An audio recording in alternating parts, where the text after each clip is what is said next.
That night, I only wanted a quiet dinner, but when I checked my banking app, my stepmother read the balance over my shoulder.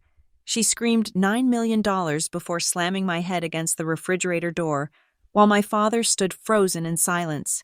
They had no idea that money was a trap my grandfather had set from the grave. As her hand struck my face, I realized I had to destroy them before they erased me completely. My name is Elena Porter, and I am 29 years old. Though tonight, driving back to the house I grew up in, I feel like a frightened child of 13 again. The highway stretching from Denver to Maple Ridge is a ribbon of darkness, broken only by the rhythmic sweep of my headlights against the asphalt. I grip the steering wheel until my knuckles turn white, the leather cool against my sweating palms. I told myself I would not come back here. I told myself I was done with the passive-aggressive comments, the suffocating atmosphere, and the way my father shrinks into the wallpaper whenever his wife enters the room. But guilt is a powerful tether, and Dad sounded so tired on the phone. I only plan to stay for a few hours, just dinner, a quick check-in to ensure my father is still breathing and not completely consumed by the vacuum of Valerie's personality.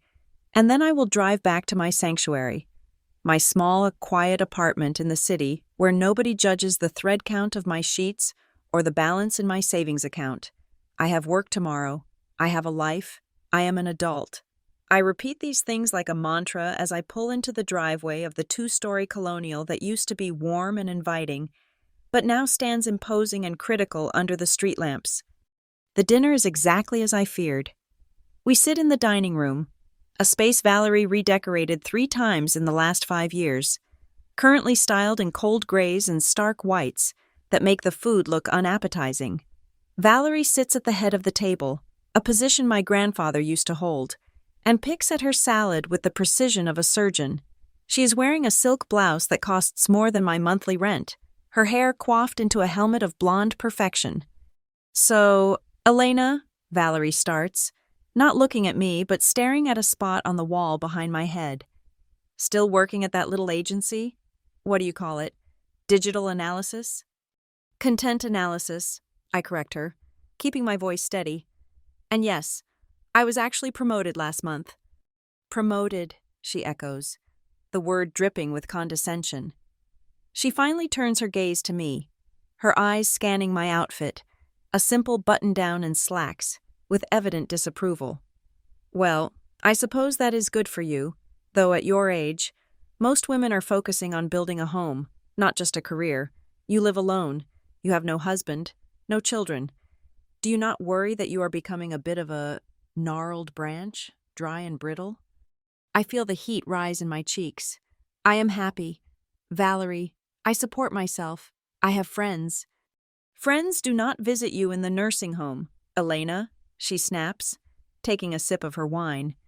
"You do not understand family responsibility. You drift around like a leaf while your father and I carry the weight of this estate, the taxes, the maintenance. You are, what is the word? A burden of worry for your father." I look at my father. Thomas. He is pushing peas around his plate, his shoulders hunched. He looks older than his 55 years, his hairline receding, his eyes dull. I wait for him to defend me. I wait for him to say that I am not a burden, that I have never asked them for a dime since I turned 18. "Dad?" I say softly. He glances up, his eyes darting nervously to Valerie before settling on his water glass. "Now, Val, let's just have a nice meal. Elena drove a long way." That is it. That is the defense. Let's just have a nice meal. He has been trading his dignity for peace and quiet for 15 years, and he has forgotten that the price of that trade is his daughter. The rest of the meal passes in a blur of clinking silverware, and Valerie's monologues about the incompetence of her gardener and the brilliance of her son. Dylan. I eat quickly, the roast chicken tasting like sawdust in my throat. As soon as the last fork is set down, I stand up to clear the table. It is instinct, a habit from childhood to make myself useful so I would not be criticized. "I will handle the dishes," I say, stacking the plates. "Make sure you scrub the sauce boat properly this time," Valerie calls out as she moves to the living room to pour herself another glass of wine. Last time there was a spot. I carry the stack of china into the kitchen, the swinging door cutting off the sound of her voice.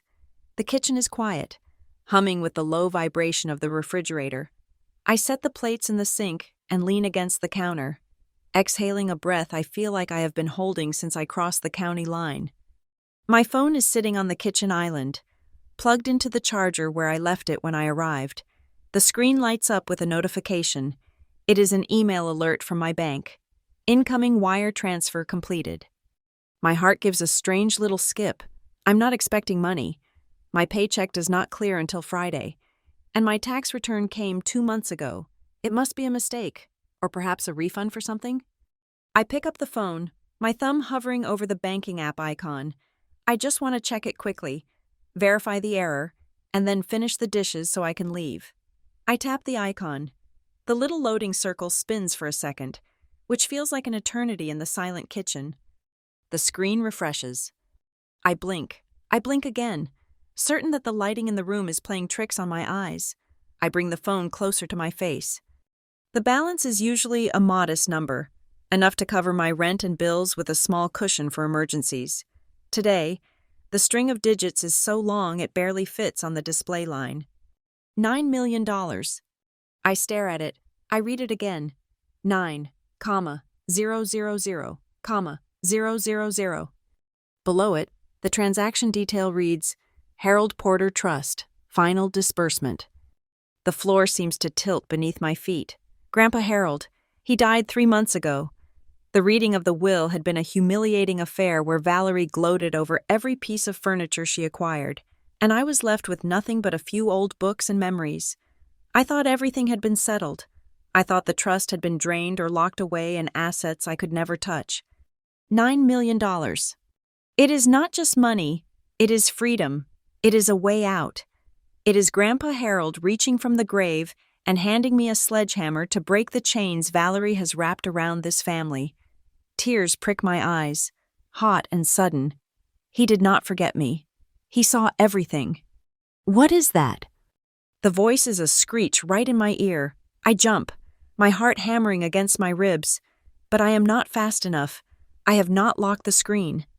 Valerie is standing directly behind me. She must have walked in on her stocking feet. Silent as a predator. Her eyes are wide, fixated on the glowing screen of my phone. Before I can react, she lunges. Her manicured claws snatch the phone from my hand. Hey, give that back, I shout, the shock turning instantly to defensive panic.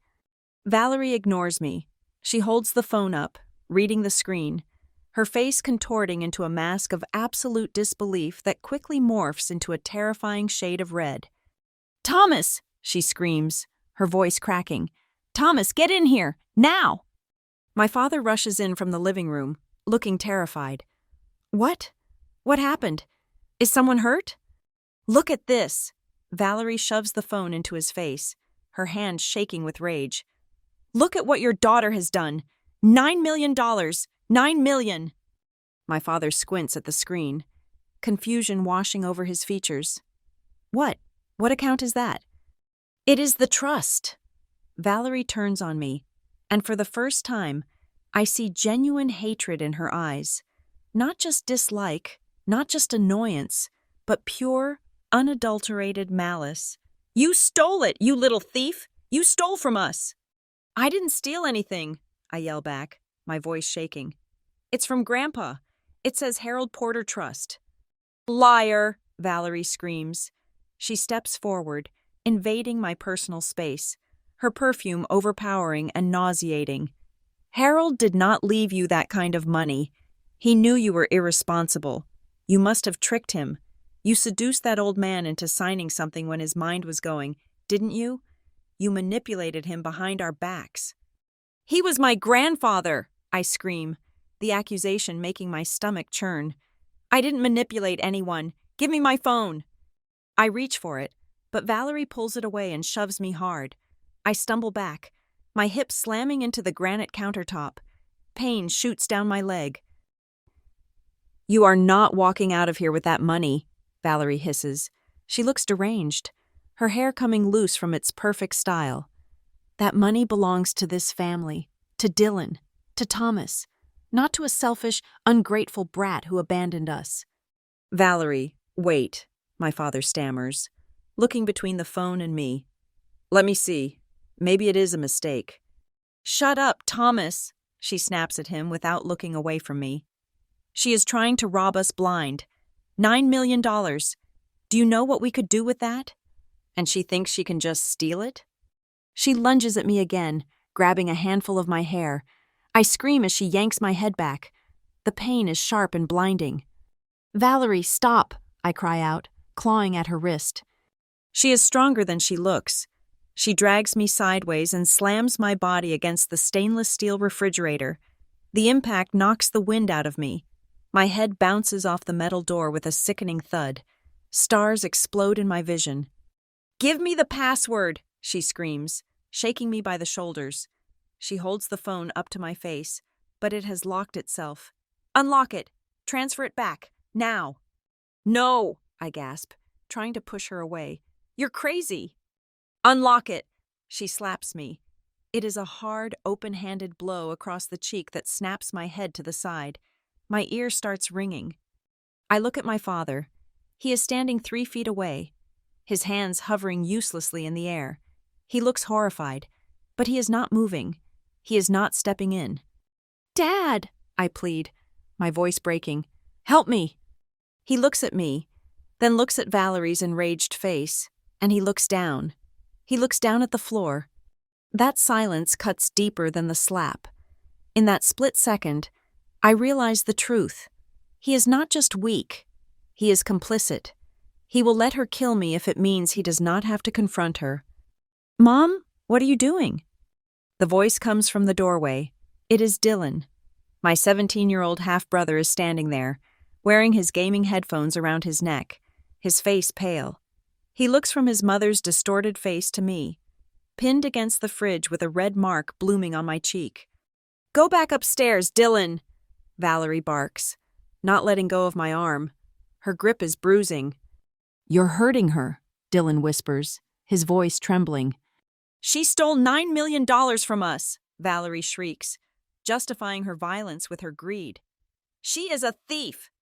I am calling the police, I scream, summoning every ounce of strength I have left. I kick out, my foot connecting with Valerie's shin. She howls in pain and rage. She grabs the front of my blouse and throws me backward. I lose my footing on the slick kitchen tiles. I fall hard, my lower back striking the edge of the open dishwasher door before I hit the floor. The pain is blinding. I curl into a ball, gasping for air, unable to breathe. The room spins. Valerie stands over me, panting, the phone still clutched in her hand like a weapon. She raises her foot as if to kick me. Mom, stop! Dylan launches himself across the kitchen. He grabs his mother around the waist and hauls her back. He is taller than her now, broader, and his momentum sends them both stumbling into the island. Get off me, Valerie yells, struggling against her son. Stop it, Dylan is crying now, tears streaming down his face. Just stop. You're crazy. I lie on the cold tiles, wheezing, trying to pull air into my lungs. My back feels like it is on fire. Through the ringing in my ears, I hear a pounding on the front door. Police, open up! The neighbors, the Millers next door. They must have heard the screaming. They must have heard the slamming of bodies against the walls. Valerie freezes. The color drains from her face, replaced by a look of sudden, calculating fear. She looks at the phone in her hand, then at me lying broken on the floor, and finally at the front door where the pounding continues. My father finally moves. He sinks onto a kitchen chair and puts his head in his hands. 10 minutes later, the kitchen is filled with uniforms. Blue and red lights flash rhythmically through the window, painting the stark white walls in eerie, strobe light colors. A paramedic is kneeling beside me, checking my pupil dilation with a pen light. Can you tell me your name? He asks gently. Elena, I whisper. Elena Porter. Okay, Elena, we are going to get you on the stretcher now. You might have a spinal injury, so we need to be careful. They lift me up. As they wheel me out of the house, I see Valerie sitting on the sofa, talking to a police officer. She is crying, dabbing her eyes with a tissue, her voice low and trembling. She is already spinning the story. She is already acting the victim. My father is nowhere to be seen. Dylan is sitting on the stairs, his head between his knees, shaking. The cold night air hits my face as they roll me down the driveway toward the waiting ambulance. I look up at the house. It looks peaceful from the outside, a perfect suburban dream. The paramedic loads me into the back of the ambulance. As the doors begin to close, shutting out the view of my childhood home, a single thought crystallizes in my mind, sharp and cold as a diamond. They saw the money, and they turned into monsters instantly. But Grandpa Harold knew. He knew exactly who they were. He gave me the $9 million, but he also gave me something else tonight. He gave me the truth. Because if they are willing to beat me bloody for $9 million, what else have they done? What else are they hiding in the dark corners of that house? The doors slam shut, sealing me in with the hum of the medical equipment. The siren wails to life, a mournful sound in the quiet night. I close my eyes, and for the first time in my life, I stop wishing for them to love me. Now, I only want one thing. I want to watch them burn, to understand why a woman would smash her stepdaughter's head against a refrigerator over a bank balance. You have to understand the architecture of erasure. It does not happen all at once. It is not a sudden explosion, like the one in the kitchen tonight. It is a slow, methodical chipping away of a person's existence until they are small enough to be swept into the corner like dust. I was 13 years old when my mother died of ovarian cancer. For 1 year. It was just my father and me in that house in Maple Ridge. It was a quiet year, filled with the heavy, muffled silence of grief. But it was ours. We ate takeout pizza on the living room floor on Fridays. We left my mother's knitting basket exactly where she had placed it next to the sofa. We were broken, but we were broken together. Then came Valerie. My father met her at a fundraising gala for the local hospital. She was a widow, sleek and polished, working for a high-end real estate firm in the city. She was everything my mother had not been in those final, withered years. Valerie was vibrant. She wore silk scarves and smelled of expensive vanilla and ambition. She knew exactly how to tilt her head to look empathetic, and she knew exactly how to touch my father's arm to make him feel like a man again, rather than a widower drowning in sorrow. In the beginning, she played the role of the cool older friend perfectly. She did not try to be Mom. She was just Val. She took me to the salon to fix the haircut I had hacked at myself with kitchen scissors. She bought me clothes that actually fit, replacing the baggy sweatshirts I used to hide my developing body. "We are going to be great friends, Elena," she told me once, looking at our reflection in the dressing room mirror. "I know I can never replace her, but I can help fill the space. A house needs a woman's touch."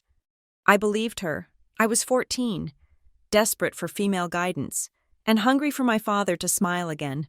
I did not realize that when she said, "a woman's touch," she meant a complete renovation of our lives, where I was no longer a resident, but a guest who had overstayed her welcome. The shift happened 6 months after they married. It started with the physical space. Valerie moved in with her son, Dylan, who was 10 at the time. She walked through our house, my grandfather's house originally, with a critical eye, pointing out how dated and depressing the decor was. One afternoon, I came home from school to find a skip sitting in the driveway. It was filled with black garbage bags. My heart hammered in my chest as I ran inside. Valerie was in the living room, directing movers who were carrying out the old armchair my mother used to read in. "What are you doing?" I asked, my voice trembling. "Oh, Elena, honey, you are home early," Valerie said, not looking up from her clipboard. "We are just clearing out the clutter. This room needs to breathe. It is too heavy. We need light, modern energy here." "That is Mom's chair," I said, tears pricking my eyes. "It is broken, sweetie. The springs are shot. Besides, the velvet collects dust, and your father's allergies have been acting up." She smiled at me, a tight, pitying smile that said, "Do not be difficult." I looked at my father, who was standing in the hallway, holding a box of books. He looked away. That was the first time I saw the pattern. He would trade my history for her happiness. The invasion escalated quickly. Valerie decided that the house needed zoning. She and my father took the master suite. Obviously. Then came the issue of the other bedrooms. My room was the second largest, facing the garden. It had been mine since birth. It had window seats where I read for hours. "Dylan needs space," Valerie announced one Tuesday over dinner. "He is entering his teenage years soon. He has his gaming setup, his drum kit, his study desk. He needs room to grow. A boy needs territory." "I am older than him," I argued, looking at my father, "and I have lived in that room my whole life." "That is exactly the point," Valerie countered smoothly, pouring herself a glass of Chardonnay. "You will be leaving for college in 4 years. Elena, why should the biggest room sit empty when you are gone? The attic room is charming. It is private. You like privacy, don't you? It is like a little artist's loft." The attic room was a converted storage space with a slanted ceiling that made it impossible to stand up straight in half the room. It was freezing in the winter and a sauna in the summer, but my father just sighed, cutting his steak with weary precision. "It makes sense, Elle," he said softly. "Dylan has a lot of equipment, and the attic is cozy. You can decorate it however you want." So, I was moved. I became a refugee in my own home, pushed upward and out of sight while Dylan, a quiet, terrified boy who did whatever his mother told him, was installed in my sanctuary. By the time I was 16, Valerie controlled everything. She took over the finances because, as she put it, "Thomas is too soft with money, and I manage millions in real estate assets every day." My father handed over his checkbook and his autonomy with a sigh of relief. He stopped making decisions. If I asked to go on a school trip, he would say, "Ask Valerie." If I needed money for books, "Check with Valerie." He abdicated his role as a father to keep the peace. Whenever I tried to fight back, when she criticized my choice of friends as low class, or mocked my interest in literature as a fast track to poverty, my father would pull me aside. "Elena, please," he would whisper, his eyes pleading. "She means well. She just wants you to have standards. Just give in for me. Keep the peace. When the house is calm, we are all happier."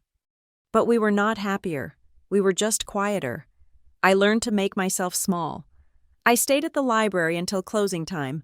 I picked up extra shifts at the local diner just to have an excuse not to be at the dinner table where Valerie would dissect my appearance, my grades, and my future with surgical cruelty. Dylan was not treated much better, though his abuse was different. He was her golden project. She did not scream at him. She suffocated him with expectations. He had to be perfect. He had to take advanced placement classes. He had to play sports he hated. She had his life mapped out. Ivy League college, law school, a 6-figure salary by 25. I often saw him sitting on the stairs, staring at nothing, looking like a deer caught in headlights, terrified of making a single mistake that would shatter his mother's brittle approval. The only person who saw me, really saw me, was Grandpa Harold. My grandfather had moved out to Red Willow, a rural area 40 minutes away, after Grandma died. He lived on a small farm that was more of a hobby than a business, but he took it seriously. He was a man of few words, with hands like weathered leather and eyes that missed nothing. While Valerie was busy turning our home into a beige showroom for her ego, I started spending every weekend I could at Red Willow. Valerie hated it. "I do not understand why you want to go out there," she would sniff, wrinkling her nose as if she could smell the manure from across the county. "It is dirty. Elena, and your grandfather. He is losing his touch with reality. He is turning you into a farmhand." "I like it there," I would say, grabbing my backpack. "You are letting her run wild.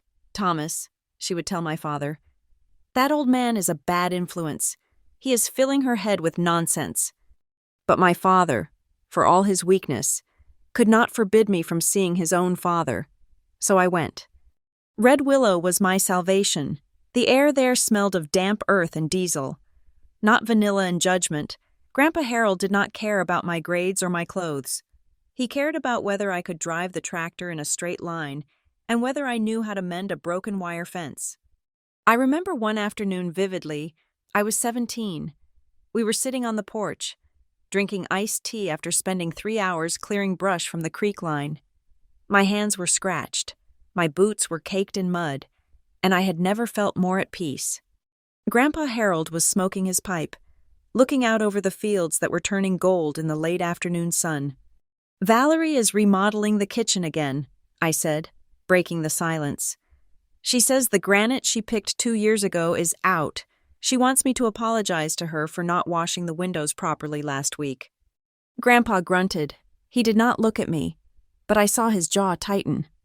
"That woman," he said, his voice gravelly and deep, "is a hollow thing. She tries to fill herself up with things, but the hole just gets bigger." He turned to me then, his blue eyes sharp and intense. "Listen to me, Elena. You are the only one in that house with a spine. Your father, I love him, but he has become a shadow. He let her swallow him whole. I feel like I am disappearing too, Grandpa." I confessed, my voice barely a whisper. "I feel like I am just the leftovers, the old daughter from the previous life that nobody wants around." Grandpa Harold leaned forward and put his heavy hand on my shoulder. "You are not leftovers. You are the only real thing left in that family. But you have to learn to protect yourself. The world is full of people like Valerie, people who will take and take until you are empty. Do not let anyone treat you like you are incidental to your own life." "How do I stop them?" I asked. "I have no money. I have no power. Dad listens to her for everything." "You build your own power," he said firmly. "You work, you save, you keep your head clear, and you remember who you are. You are a porter. This land, that house in Maple Ridge, my father built that house with his own hands. It is not hers. It never will be." He paused, looking at his boots, then added, almost to himself, "I will not let her take everything. I have been watching. Elena, I see how she looks at the accounts. I see how she pushes Thomas. She thinks I am just a senile old man playing in the dirt." He chuckled, a dry, raspy sound. "Let them think that it is always better to be underestimated." Those weekends were the only thing that kept me sane. Grandpa taught me how to read a balance sheet. He showed me the difference between an asset and a liability. He taught me how to change the oil in a truck and how to look a man in the eye when you shake his hand. "Money is not about buying fancy chairs, Elena," he told me once as we fixed the tractor engine. "Money is about the ability to say no. It is about the ability to walk away. When you have your own resources, you do not have to swallow anyone's poison just to have a roof over your head." I did not know then that he was preparing me. I thought he was just giving me life lessons. I did not know he was forging a shield for me, one link at a time. Back in Maple Ridge, the contrast was jarring.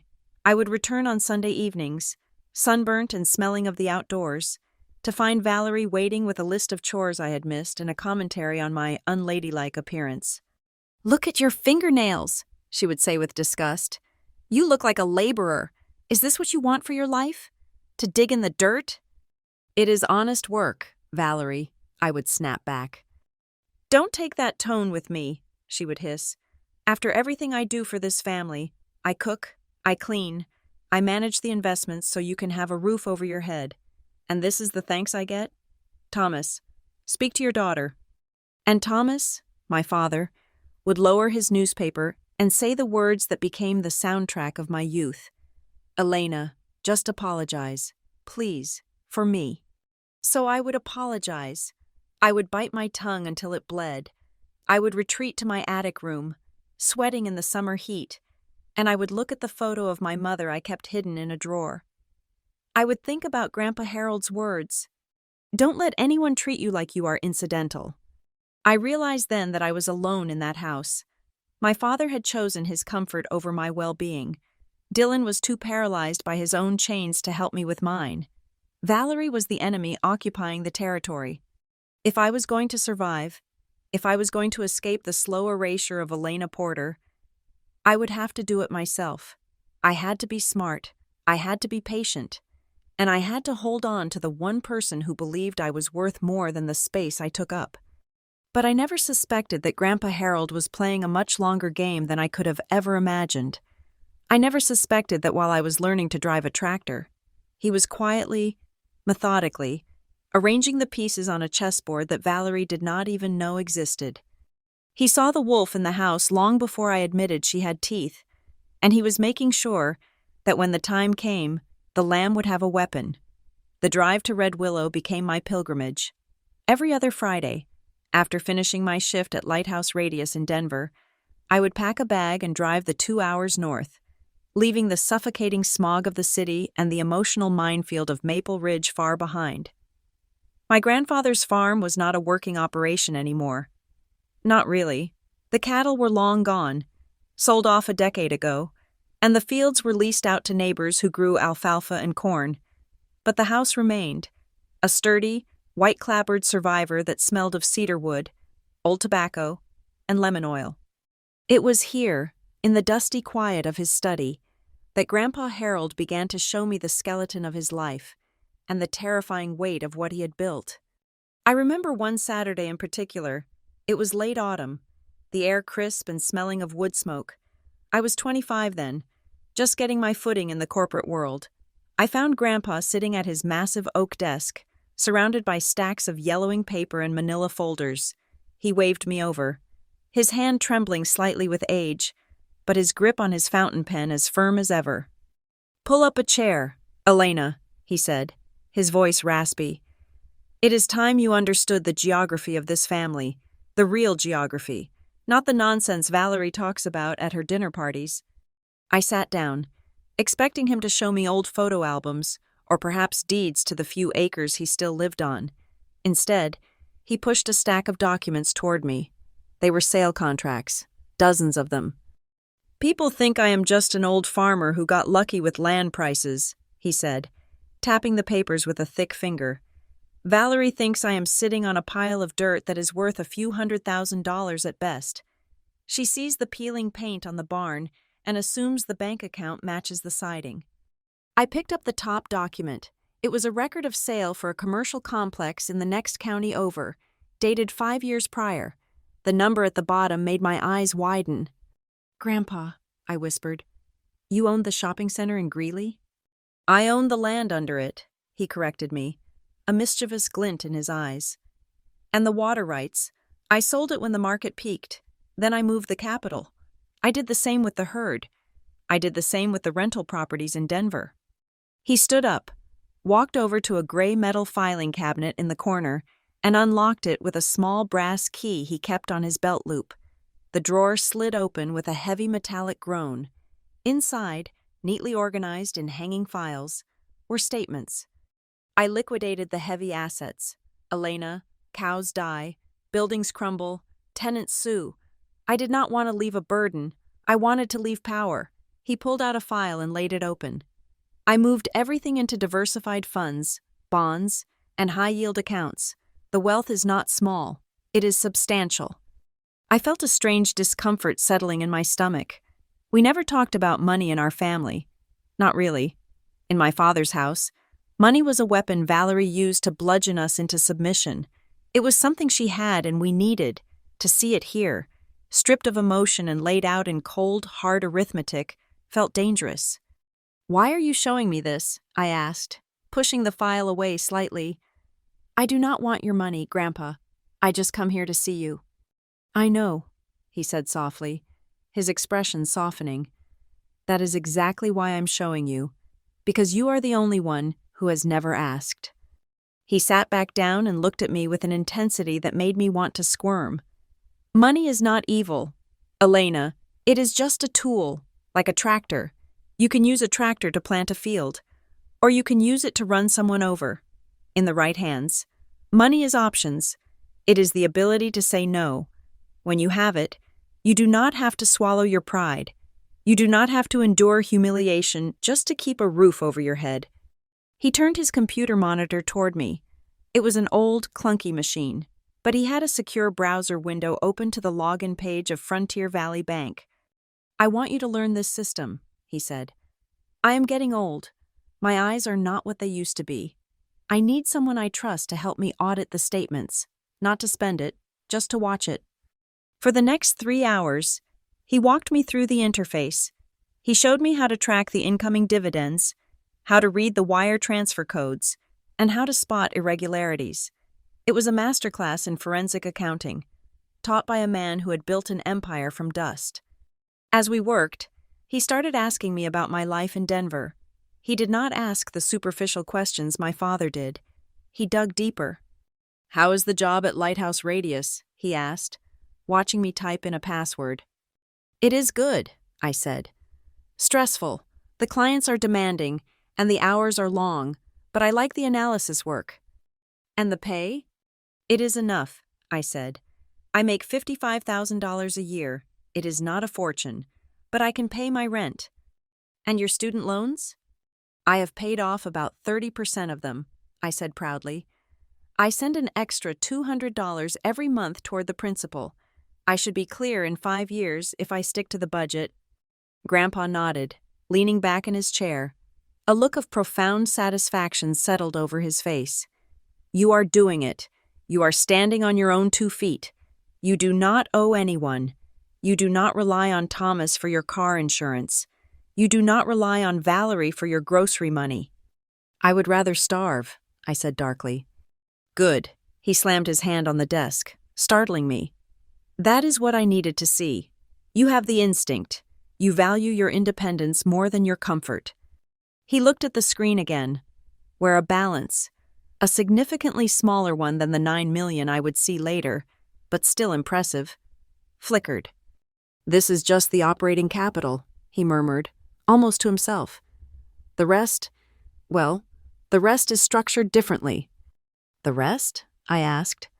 He smiled, a cryptic, knowing smile that did not quite reach his eyes. "There are other accounts, trusts, investments that mature upon certain conditions. I have set up a few things. Elena, contingencies. There are contracts that will only unlock if the beneficiary proves they are worthy, and by worthy, I do not mean rich, I mean intact. I mean someone who has not let the world, or this family, break them." I did not press him. I assumed he meant he was leaving something to charity, or perhaps a trust for Dylan if he ever escaped Valerie's clutches. I did not realize he was talking about a test he had designed specifically for me. Valerie, of course, sensed that something was happening. She had a nose for money like a shark has for blood in the water. She knew I was spending my weekends at Red Willow, and it ate her alive. She started insisting on family visits to the farm. One Sunday, a month after our session in the study, Valerie and my father drove up. Valerie stepped out of her luxury SUV, holding a basket covered in a gingham cloth, looking like a twisted version of Little Red Riding Hood. "Harold!" she trilled, walking up the porch steps where Grandpa and I were playing chess. "We just thought we would pop in and surprise you. I baked that apple pie you love." Grandpa did not look up from the chessboard. "I have high blood sugar. Valerie, you know that." "Oh, pish." She waved a manicured hand. "A little slice won't kill you. Besides, we have not seen you in ages. Elena seems to be hogging all your time." She sat down on the swing without being invited, her eyes darting around the porch, scanning the property as if she were appraising it for a listing. My father followed her, looking apologetic and weary, carrying a cooler of drinks. "Whoa." "Harold," Valerie started, the sweetness in her voice barely masking the greed underneath. "Thomas and I were talking about Dylan's future the other night. He is such a bright boy. We are looking at Stanford, you know. But the tuition, goodness, it is astronomical." I moved my knight, keeping my eyes on the board. I knew exactly what she was doing. "Is that so?" Grandpa grunted. "It is," she sighed dramatically. "We want the best for him. He is the only grandson, after all, the only one who will carry on the Porter name. That means something, doesn't it? Legacy? The implication was clumsy and brutal. Elena is a girl. She will marry and change her name. Dylan is the heir. Grandpa slowly lifted his head.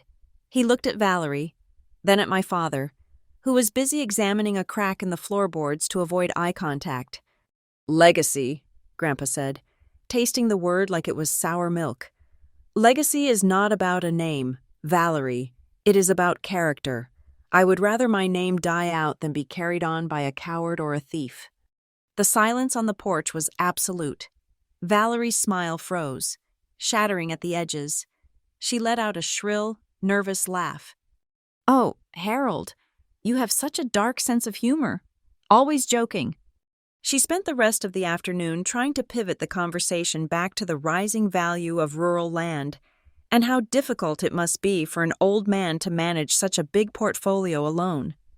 She hinted that she could help him manage his assets, that she could modernize his investments. Grandpa ignored her.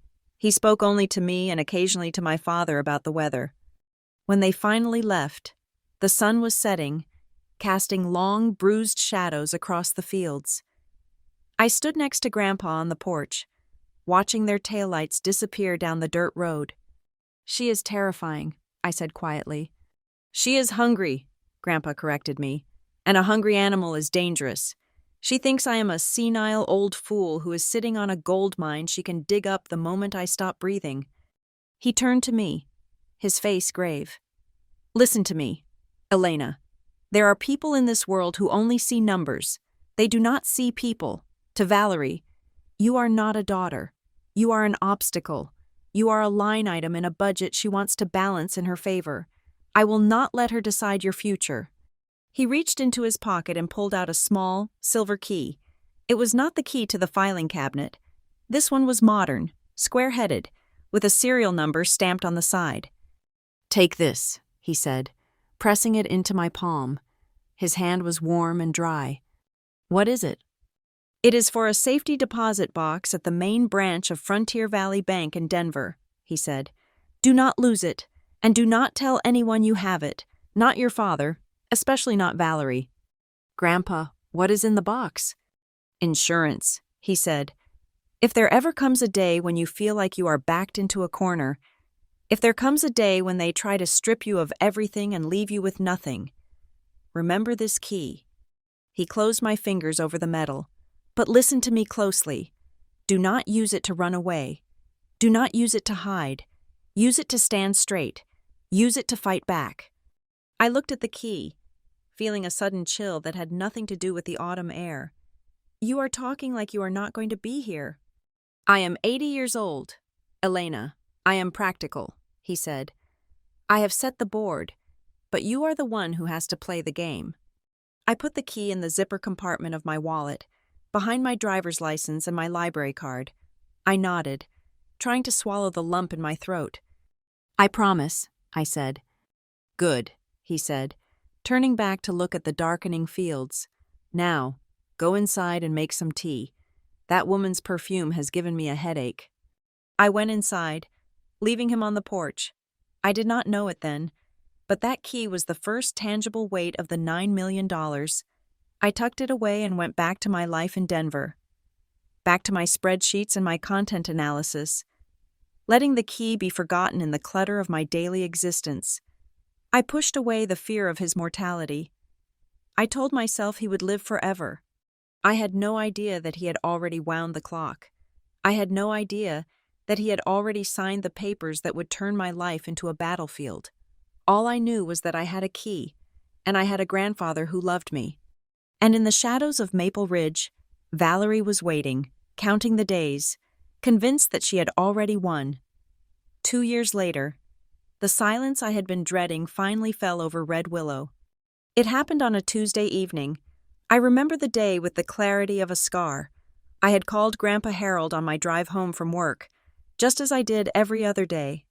His voice had sounded a little thin, a little breathless, like dry leaves skittering over pavement.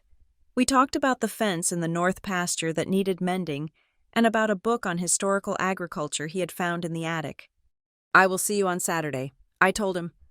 That is good, Elena, he said, His last words to me were simple. Drive safe, kiddo. Keep your eyes on the road. He died that night, a massive stroke, the coroner said later. He likely hit the floor before he even realized he was falling. I was the last person to hear his voice, the last person to make him chuckle. But by the time I made it to Maple Ridge the next morning, after the frantic, hysterical phone call from my father, history was already being rewritten. Valerie had put on her costume. From the moment I stepped into the house, the air was thick with her performance. She was wearing black, of course, a tasteful, expensive knit dress that highlighted her figure while signaling appropriate mourning. She was on the phone when I walked in, coordinating with the funeral home.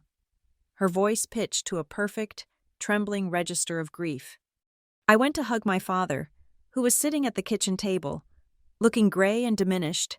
He smelled of stale coffee and shock, but before I could even sit down, Valerie was there, a whirlwind of organized sorrow.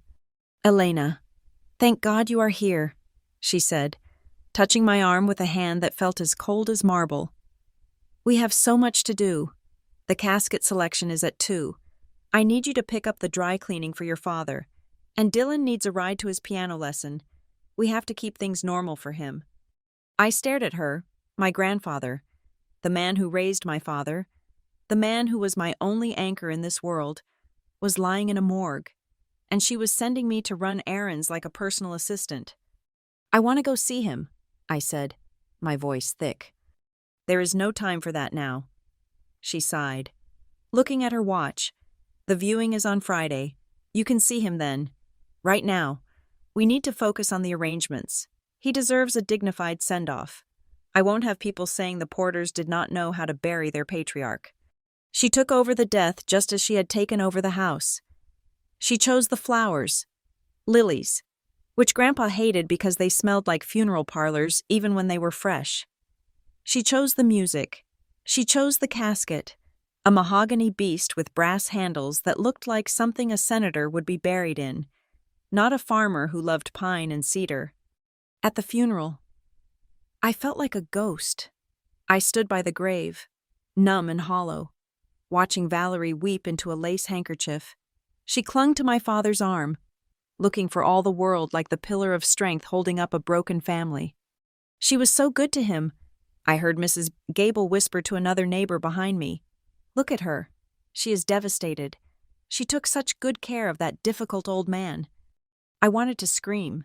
I wanted to turn around and tell them that Valerie had visited Red Willow exactly 4 times in 2 years, and every time she had spent the entire visit complaining about the dust. I wanted to tell them that she called him the old goat behind his back, but I said nothing. I bit the inside of my cheek until I tasted copper. I let them believe the play she was acting out because I knew that causing a scene would only prove her narrative, that I was unstable, emotional, the difficult daughter. My father stood next to her, mute and pliable. He did not look at me. He kept his eyes on the coffin, his face a mask of confused misery. I wondered if he was mourning his father, or if he was just exhausted by the energy it took to survive his wife. The reading of the will took place 3 days later in the office of Martin Blake, the family attorney. His office smelled of leather and old paper, a smell that usually comforted me, but today it felt like a courtroom. Valerie swept in, holding Dylan's hand. Dylan was 19 now, a college sophomore, but she led him like he was a toddler. She sat him down next to her, smoothing his collar. She looked confident. There was a hunger in her eyes that she tried to mask with solemnity, but I saw it. She had been waiting for this day.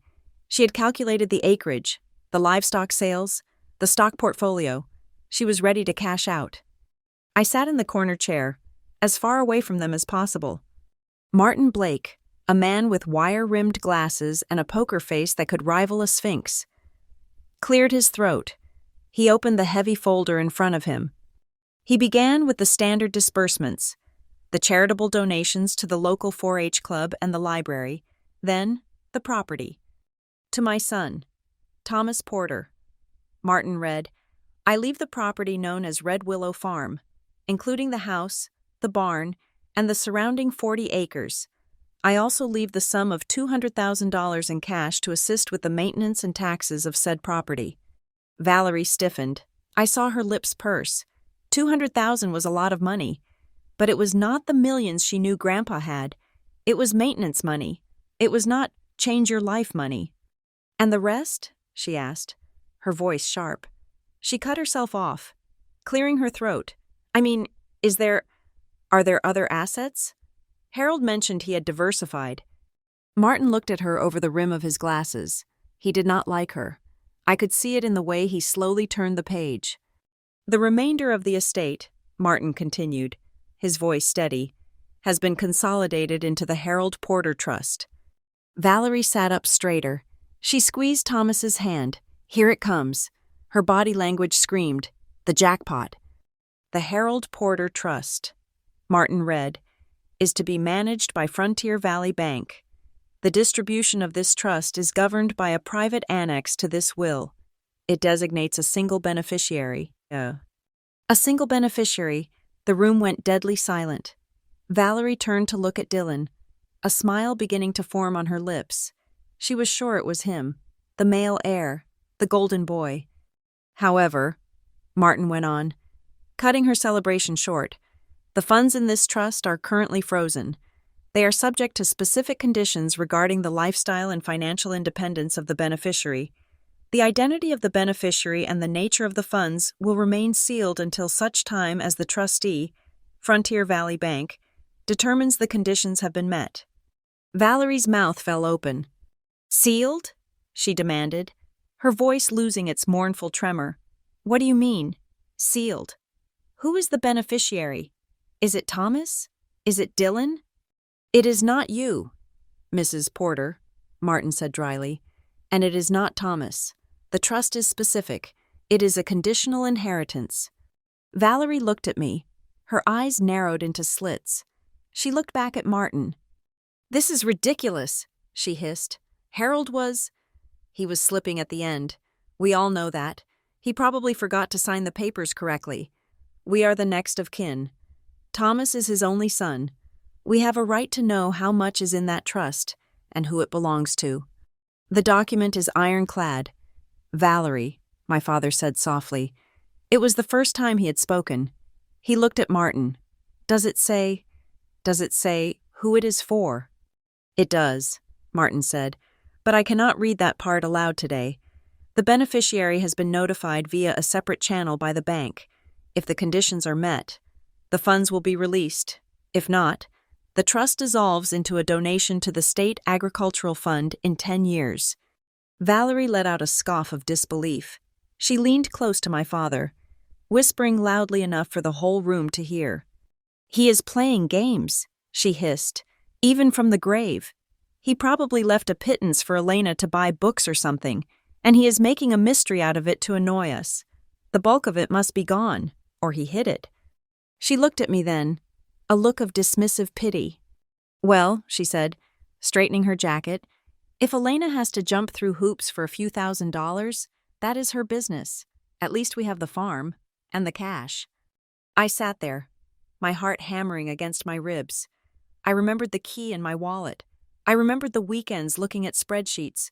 A conditional inheritance, if you can stand on your own. I knew, with a sudden, terrifying certainty, that the trust was for me. And I knew that Grandpa had hidden it behind a wall of silence to protect me from the woman sitting across the room. We left the office in a tense, suffocated silence. The ride back to Maple Ridge was excruciating. Valerie drove, her hands gripping the steering wheel so hard the leather creaked. 200,000, she muttered. "After all these years, that cheap old man." "Val, please," Dad said, rubbing his temples. "We have bills." "Thomas," she snapped, "the credit cards are maxed out. We put the renovation on the home equity line, and Dylan's tuition is due next month. Stanford is not free." I sat in the back seat, looking out the window. I felt a sick feeling in my stomach. The rich widow facade was cracking. They were in debt, deep debt. "We have to sell Red Willow," Valerie announced. My head snapped up. "What?" "We have to sell it," she repeated, looking at me in the rearview mirror. "It is 40 acres. Developers are eating up land out there. We could get, I don't know, maybe 2 million? Maybe more if we zone it for subdivisions. No, I said. The word came out louder than I intended. Excuse me? Valerie said, her tone icy. You cannot sell Red Willow, I said, my voice shaking but firm. Grandpa wanted it to stay in the family. That is why he left it to Dad. He loved that land. Love does not pay the mortgage. Elena! Valerie shouted. Her mask was gone now. She was panicked and angry. Your father is drowning in debt. We have been carrying the weight of this family while you play pretend in your little apartment. We need that money. Dad, I said, turning to him, tell her, you cannot sell the farm. It is all that is left of him. My father slumped in his seat. He looked like a man who was being pulled apart by horses. Elena, honey, he said weakly, it is a lot of maintenance, and it is far away. We never go there. I go there, I argued. I go there all the time. Well, you do not own it, do you? Valerie cut in, sneering. Your father does, and your father has a family to support. He has a son who has a future. You are selfish. Elena, you always have been. You want to keep a dusty old farmhouse as a shrine while your brother's future is at risk? I am not selfish, I yelled. I am the only one who actually cared about him. Stop it, Dad shouted. The car went silent. We will discuss this later, Valerie said, her voice dropping to a dangerous calm. But let's be realistic. We are selling the farm. It is the only logical choice. I sank back into the seat. I felt a cold realization washing over me.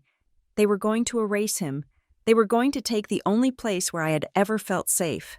The place where Grandpa and I had sat on the porch and talked about freedom. And they were going to turn it into a strip mall or a subdivision of cookie-cutter houses. And they were going to use the money to pay for the lifestyle Valerie felt she deserved.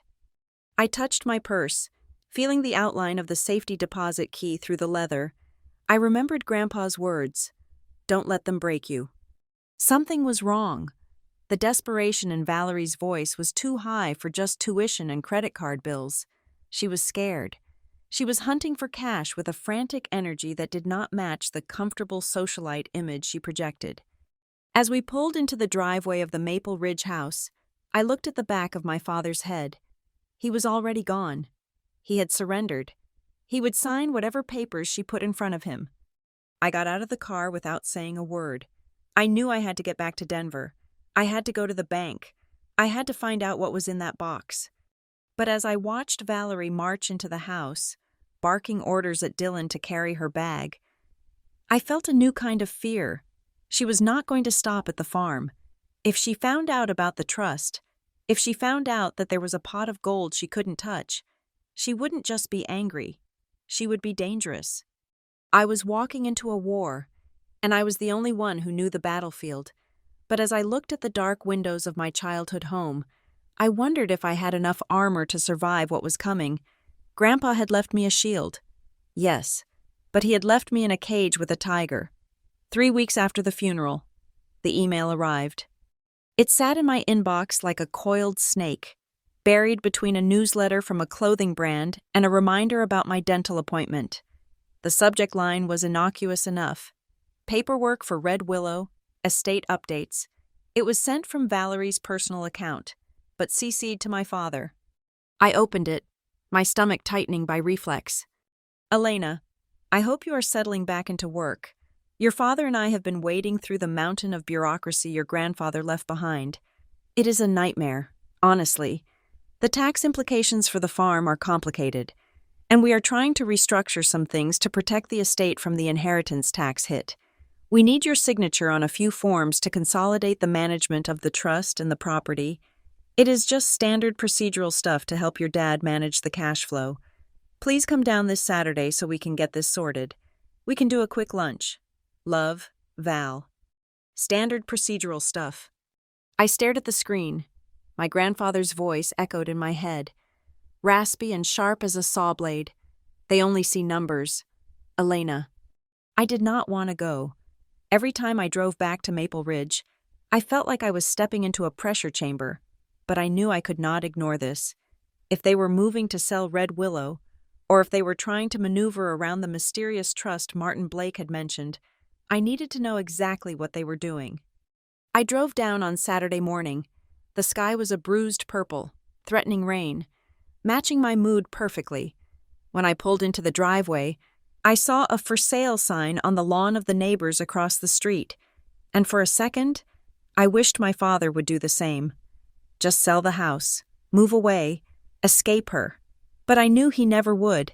He was as rooted in that house as the oak tree in the backyard, and just as likely to rot from the inside out. Valerie was waiting in the kitchen. The scene was staged to look casual. There was a pot of coffee brewing, and a plate of muffins sat on the counter. Store-bought, I noted, but arranged on a ceramic platter to look homemade.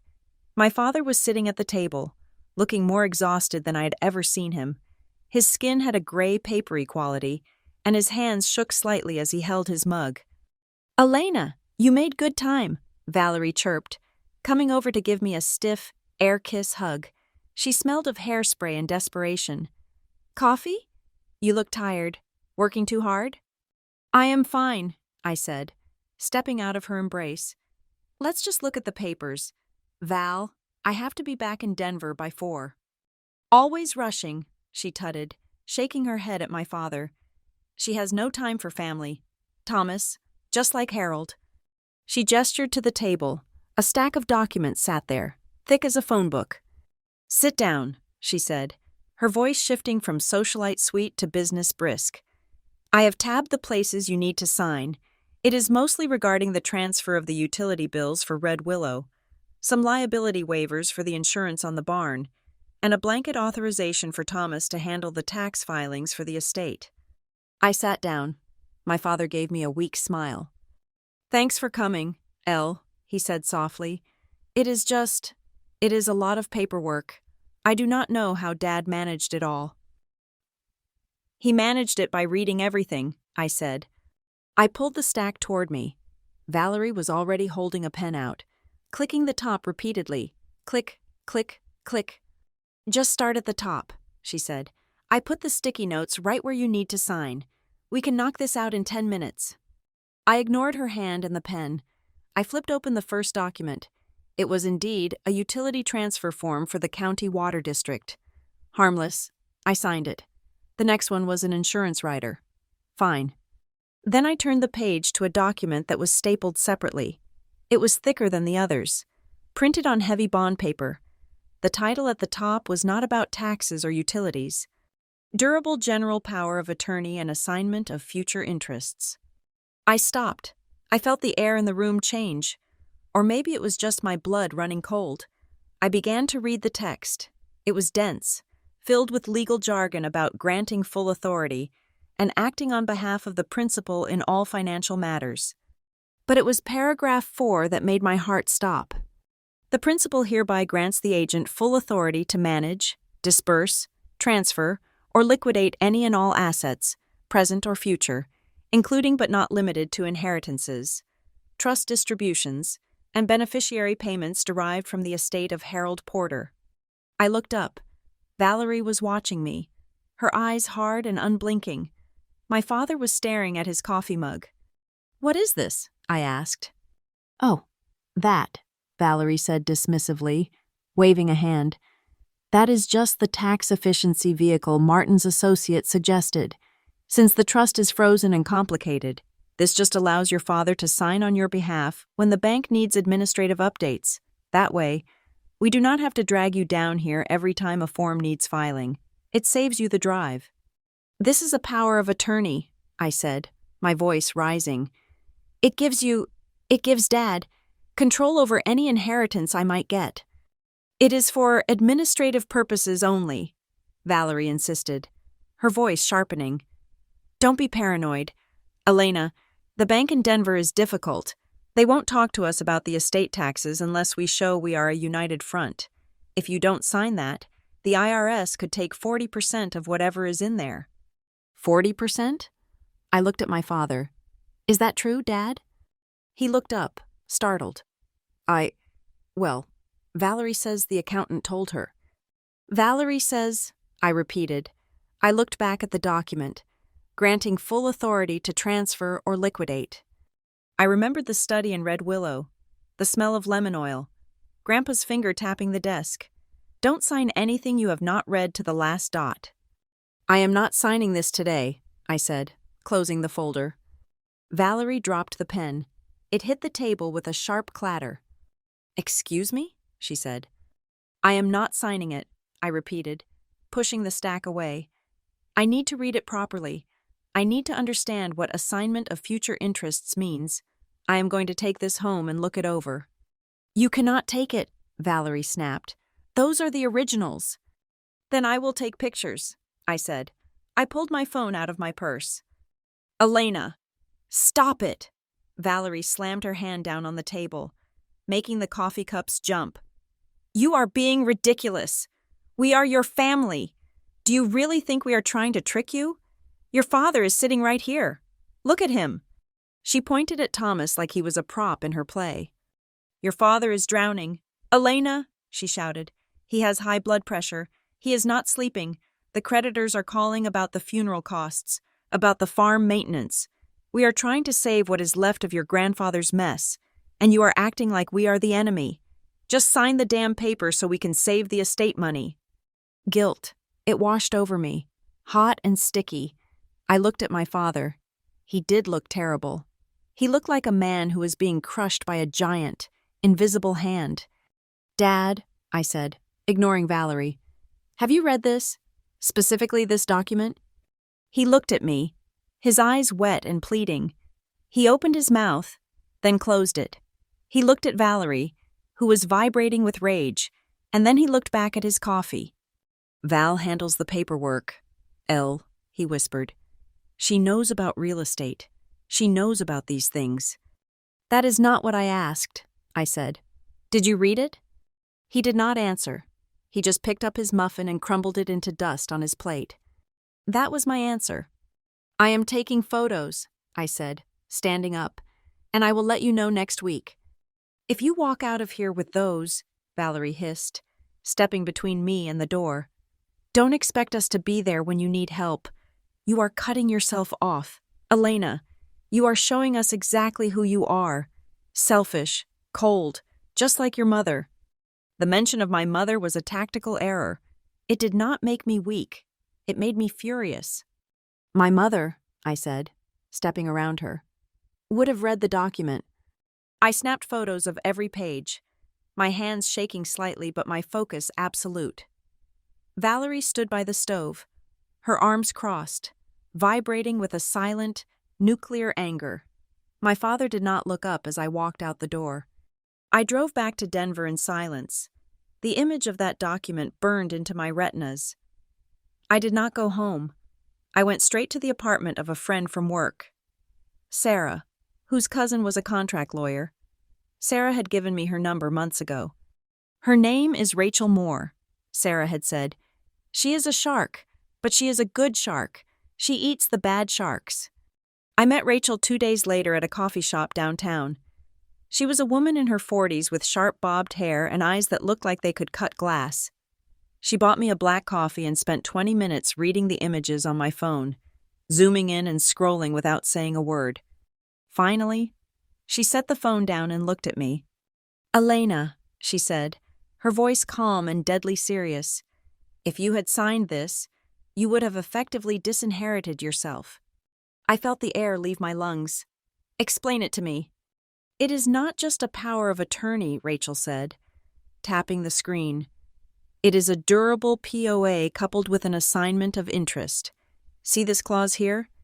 It says that you are assigning your beneficial interest in the Harold Porter Trust to the joint estate of Thomas and Valerie Porter in exchange for, and I love this legal vagueness, nominal consideration and management services. What does that mean in English?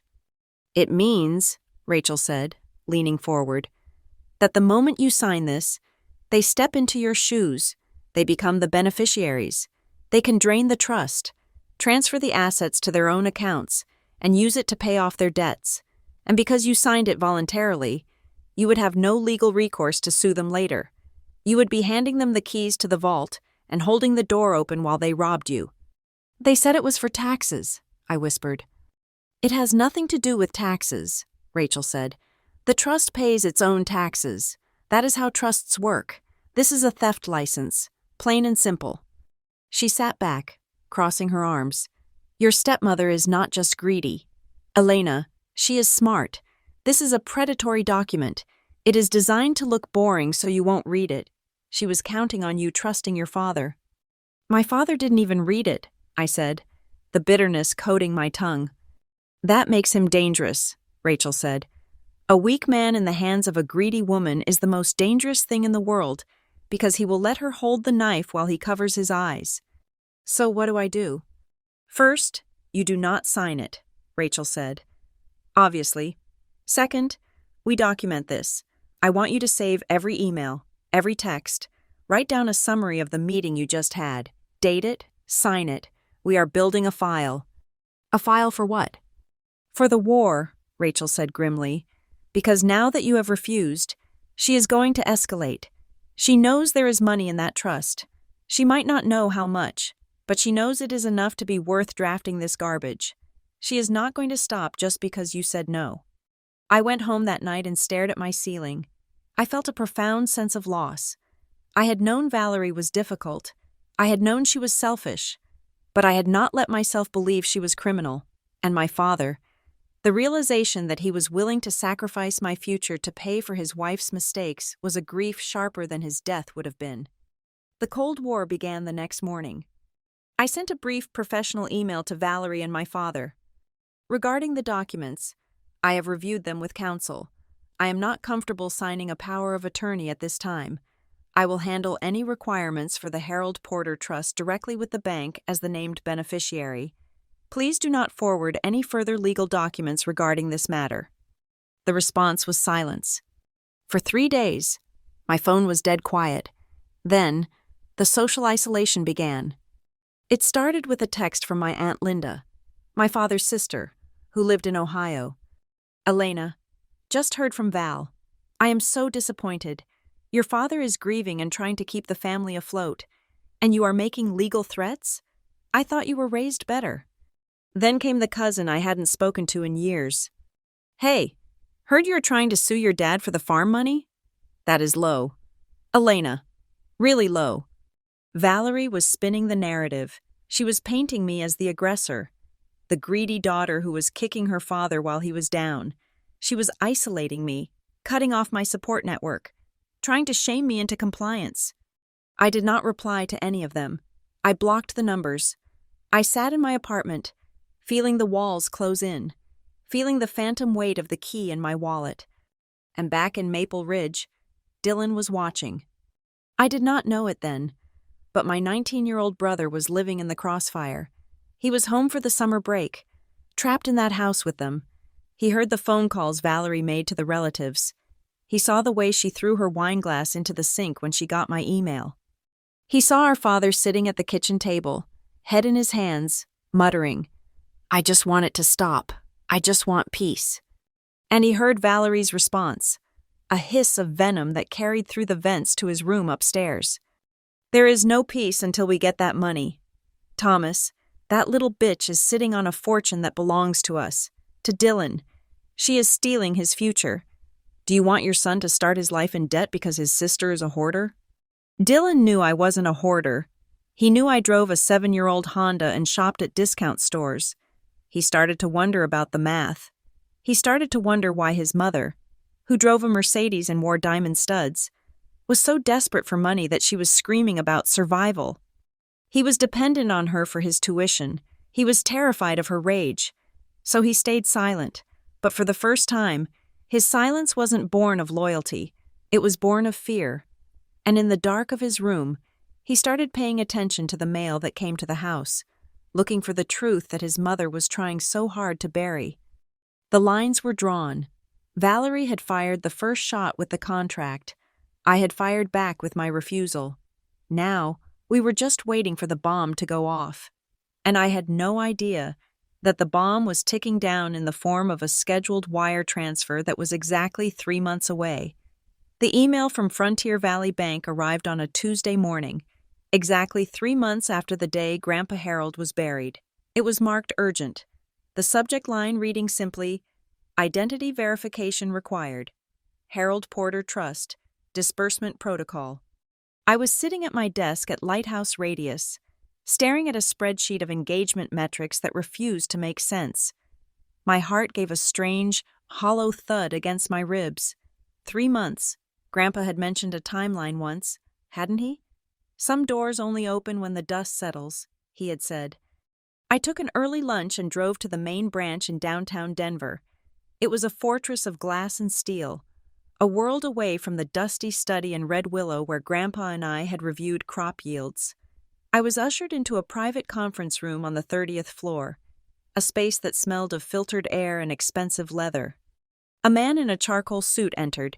He introduced himself as Mr. Henderson, a senior trust officer. He did not smile. He placed a thick file on the mahogany table between us. "Ms. Porter," he said, his voice low and professional. "Thank you for coming in so quickly. As you know, your grandfather left specific instructions regarding the residual assets of his estate." "I thought everything was frozen," I said, my hands gripping the strap of my purse. "My stepmother said the trust was complicated." "It was not complicated," Mr. Henderson corrected gently. "It was conditional. Your grandfather included a secret codicil, a clause that was legally sealed until exactly 90 days after his passing. The purpose of the delay was to ensure that the conditions of the inheritance were met without interference." He opened the file. "The conditions were threefold," he continued. "First, the beneficiary must be gainfully employed and financially independent, carrying no unsecured consumer debt other than student loans or a primary mortgage. Second, the beneficiary must not share a primary residence or joint bank account with any other family member. And third, and this was the most emphatic clause, the beneficiary must not have signed any power of attorney or legal instrument granting control of their assets to Thomas or Valerie Porter." I felt a chill run down my spine that had nothing to do with the office air conditioning. Grandpa had known. He had predicted the pressure, the guilt trips, the paperwork Valerie would shove across the kitchen table. If I had signed that document 3 weeks ago, if I had caved to my father's pleading eyes, this meeting would not be happening. "We have run the background checks," Mr. Henderson said. "You meet all criteria. You have no credit card debt, you live alone, and we have no record of any assigned authority on your accounts." He turned the file around. "Therefore, the entirety of the Harold Porter Trust is now yours, effective immediately." I looked at the paper. I saw the number. $9 million. I stopped breathing. The world narrowed down to that single line of black ink. 9 million. It was not just a number. It was a scream. It was a lifetime of harvests, of shrewd land deals, of frugality and wisdom, all distilled into a figure that looked too large to be real. "Is this—" I choked, my voice barely a whisper. "Is this a mistake?" "It is not," Mr. Henderson said. "It is the result of 60 years of compound interest and strategic liquidation. Your grandfather was a very quiet, very wealthy man." He leaned forward, his expression darkening slightly. "I should also inform you, Ms. Porter, that we have had several inquiries regarding this account over the last few weeks. A woman claiming to be your financial representative called multiple times, attempting to access the trust details. She became quite irate when we refused to speak with her." "Valerie. Did she give her name?" "She claimed to be acting on your behalf," he said diplomatically, "but since we had no authorization on file from you, we terminated the calls.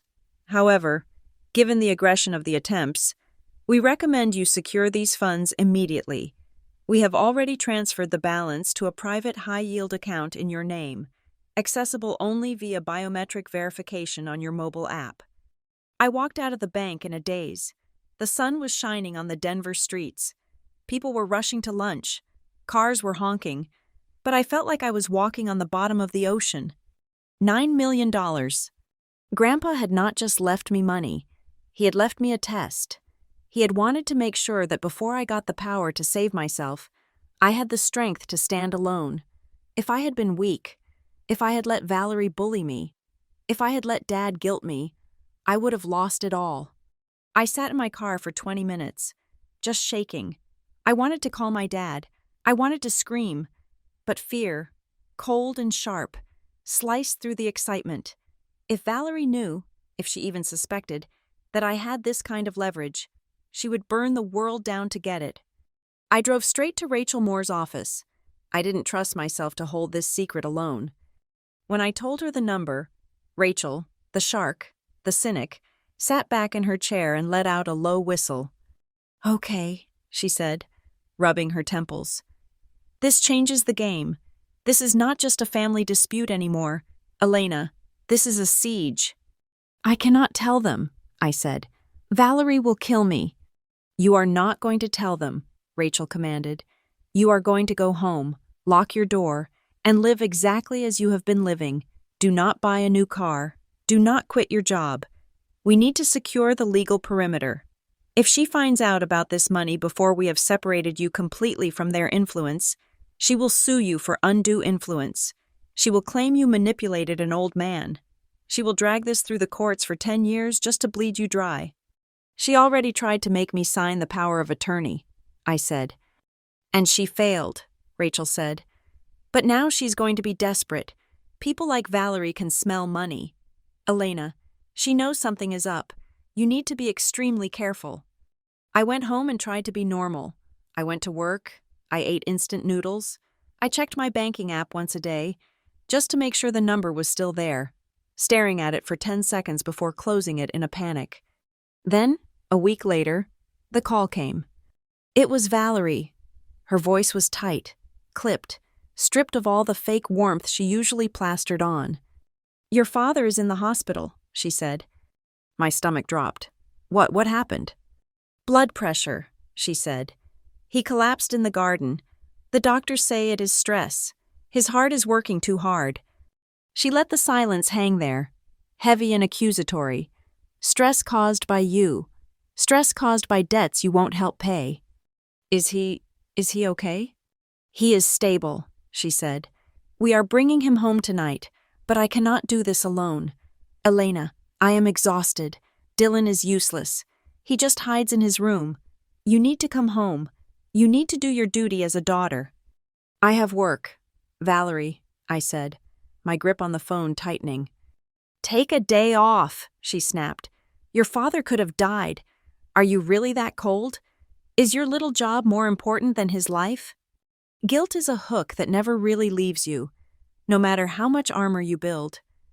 I thought of my dad, gray-faced and shaking at the kitchen table. I thought of him caught between Valerie's rage and his own weakness. "I will come for dinner," I said. "I can stay for the evening to help settle him in, but I have to drive back tonight." "Fine," she spat. "Just get here." I drove to Maple Ridge with a sense of impending doom. The $9 million sat in my bank account like a loaded gun, hidden and dangerous.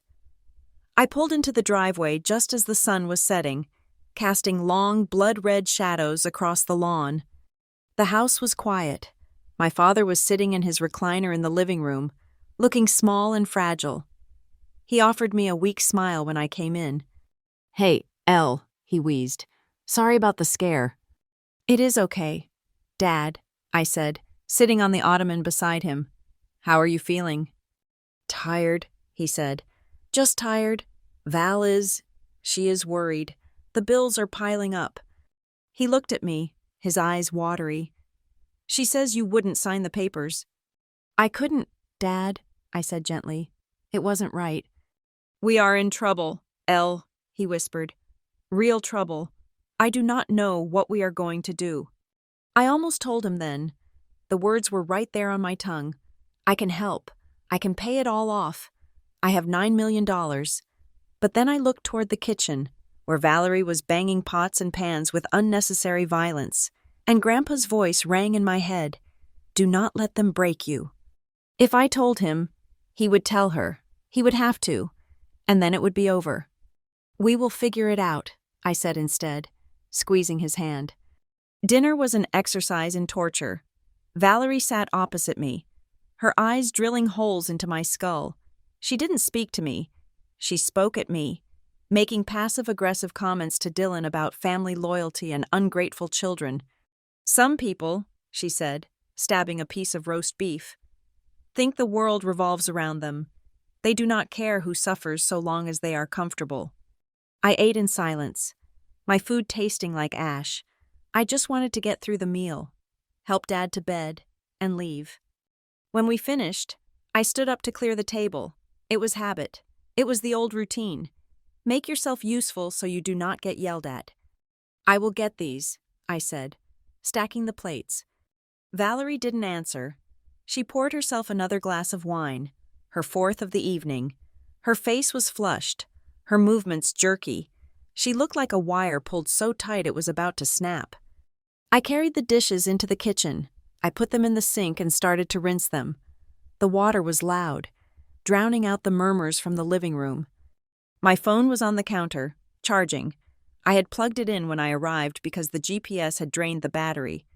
I dried my hands on a towel. I just wanted to check the time.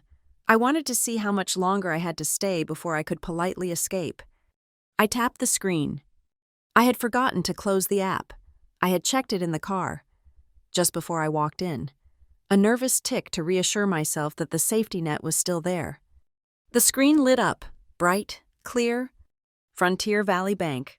Total balance. $9 million. The number seemed to glow in the dim kitchen light. 9, followed by 6 glorious, terrible zeros. I reached for it, my hand moving to swipe the screen off. What is that? The voice came from right behind me.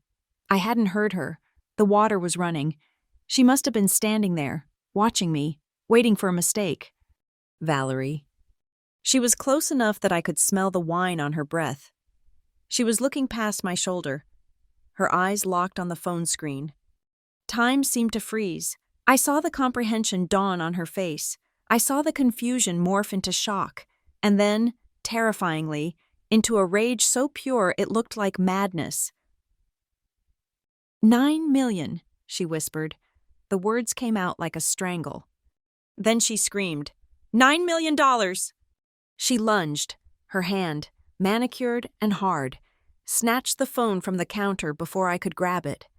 Valerie, no, I shouted. She backed away, holding the phone up to her face, her eyes scanning the screen, verifying the reality of what she was seeing. Thomas, she shrieked. It was a sound that tore through the house, primal and terrifying. Thomas, get in here! My father stumbled into the kitchen, Dylan trailing behind him, looking scared. What? Dad stammered. Val, what is it? Look! Valerie shoved the phone at him. Look at your daughter. Look at the thief. I didn't steal it, I yelled, panic rising in my throat. It is mine. Grandpa left it to me. Liar. Valerie turned on me. She looked deranged. Her hair was wild, her face twisted. He wouldn't give you that. You tricked him.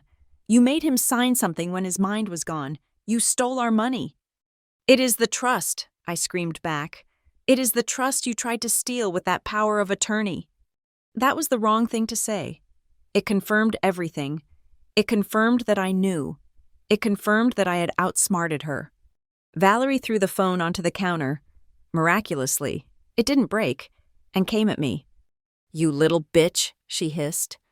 She grabbed my hair. It happened so fast I couldn't dodge. She yanked my head back with a strength that shocked me. Valerie, Dad yelled.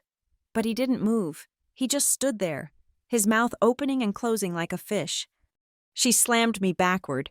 My spine hit the edge of the refrigerator handle. Pain exploded in my lower back. You think you can hide $9 million from us? She screamed, shaking me. My head rattled. While we drown? While your father gets sick with worry? You selfish, evil little parasite. She slapped me, hard. My head snapped to the side, my lips splitting against my teeth. I tasted blood, hot and metallic. Give me the password, she demanded, grabbing my shoulders and slamming me against the fridge again. Thud. Unlock it, transfer it, now. No, I gasped, trying to push her away. Get off me. I will beat it out of you, she shrieked. She raised her hand again. Her fist clenched this time. "Mom, stop!" Dylan was there. He grabbed her arm. He was crying, his face pale with terror. "Mom, don't! You are hurting her." "She stole from us! Dylan!" Valerie screamed, trying to shake him off. She kicked out at me, her heel catching my shin. "She stole your future!" "I am calling the police," I choked out, sliding down the front of the fridge. My legs felt like jelly. "You call anyone and I will kill you." Valerie lunged again, breaking free of Dylan's grip. She shoved me hard, and I slipped. I fell. My head hit the floor with a sickening crack. The world went white, then gray. I heard screaming. I heard Dylan yelling. I heard a crash, like a chair being thrown. "Stop it, Mom, stop it!" I lay on the linoleum, the cold seeping into my cheek. I couldn't move. My vision was swimming. I saw my father standing by the island. He was looking at me. He wasn't helping. He was just watching, his face a mask of horror and cowardice. Then, through the fog, I heard the sirens. Someone had called. Maybe the neighbors, maybe Dylan. The sound grew louder, wailing closer and closer. Valerie froze. I saw her legs stop moving. She backed away, panting, her chest heaving. "Get up," she hissed at me. "Get up, Elena. Don't you dare play dead." I couldn't get up. The room was spinning too fast.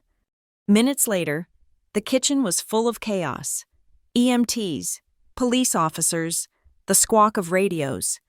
"She fell," I heard Valerie saying. Her voice was breathless, panicked, but already weaving the lie.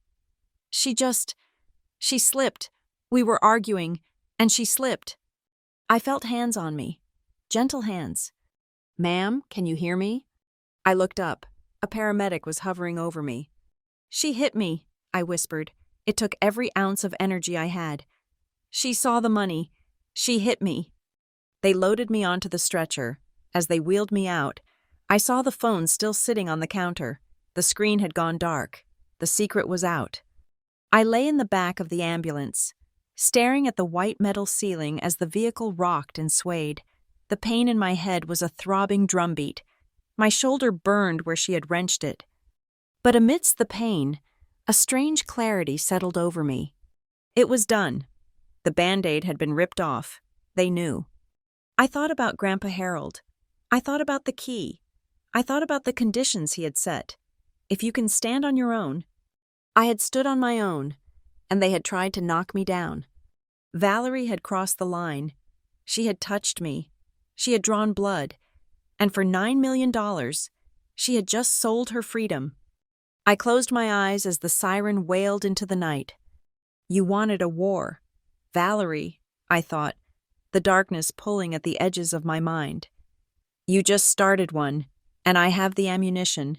The sterile lights of the emergency room hummed with a frequency that seemed to drill directly into my skull. I was sitting on the edge of a gurney, my shirt removed and replaced by a flimsy paper gown that offered no warmth against the hospital air. A nurse was carefully documenting the bruises on my upper arm and back, measuring them with a small plastic ruler and taking photographs.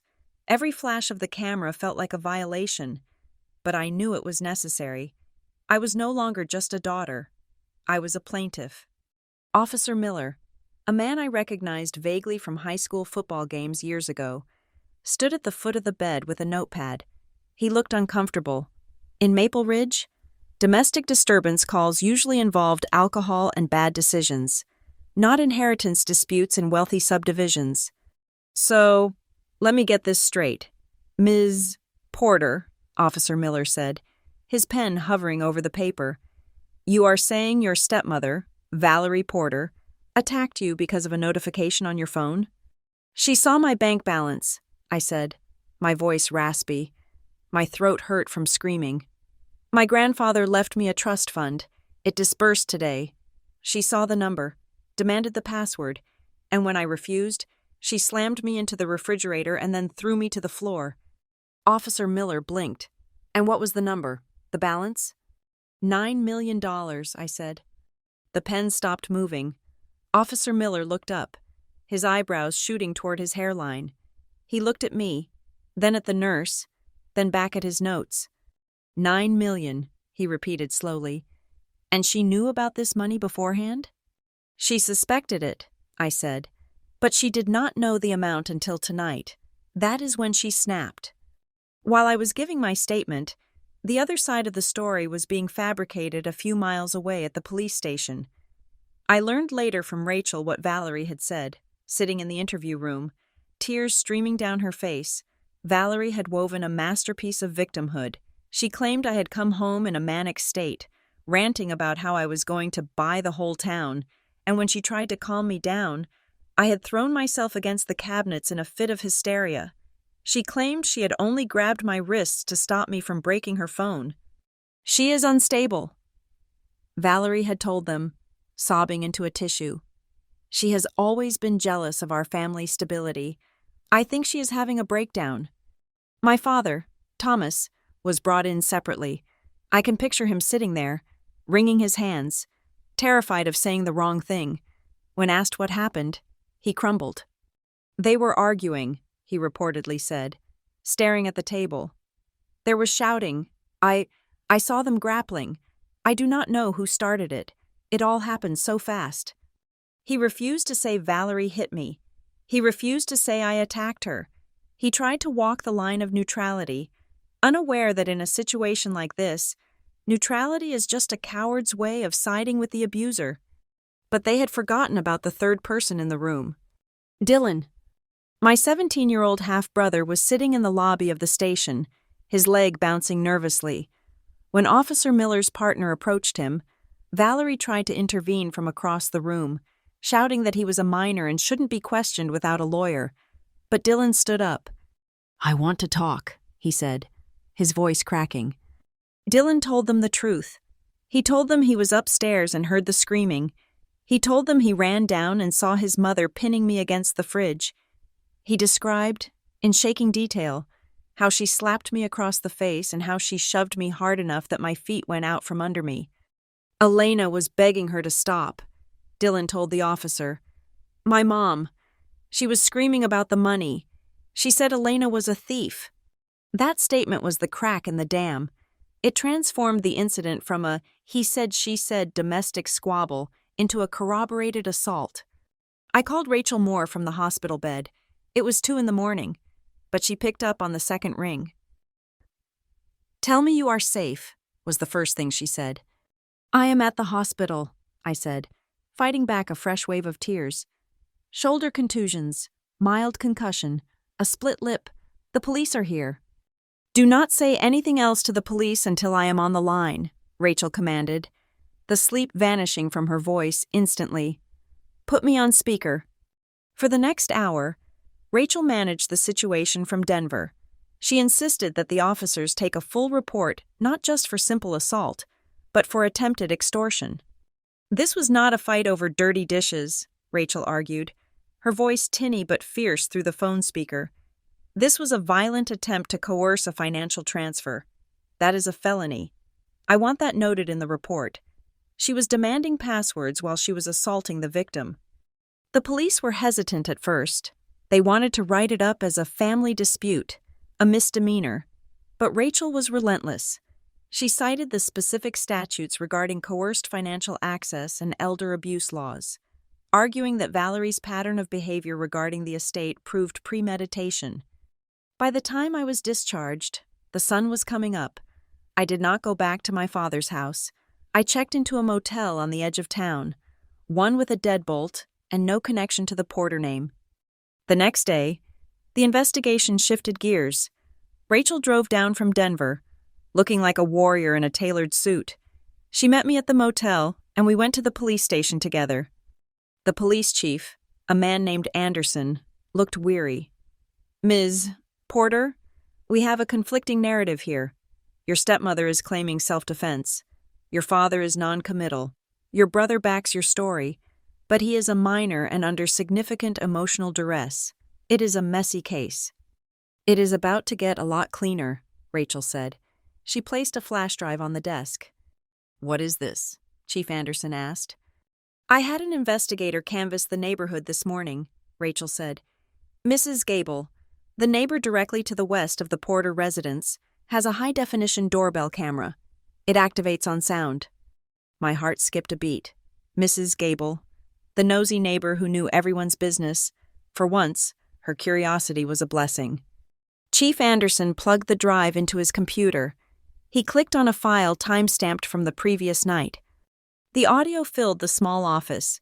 It was muffled, coming through walls and distance, but it was undeniable. $9 million! Valerie's voice shrieked through the speakers, distorted by rage but clearly identifiable. Then came the sounds of a struggle, a loud thud. "Give me the password, you little thief!" Then my voice, high and terrified. "No, get off me, I am calling the police!" Then a sickening crash, followed by Dylan's voice screaming, "Mom, stop! You are hurting her!" The room went silent. Chief Anderson sat back in his chair. He looked at the computer screen, then at me. The he said, she said defense had just evaporated. This wasn't a mutual argument. It was an interrogation accompanied by violence. "You hear that?" Rachel said, her voice cold. "That is the sound of motive. $9 million. Give me the password. That is not self-defense.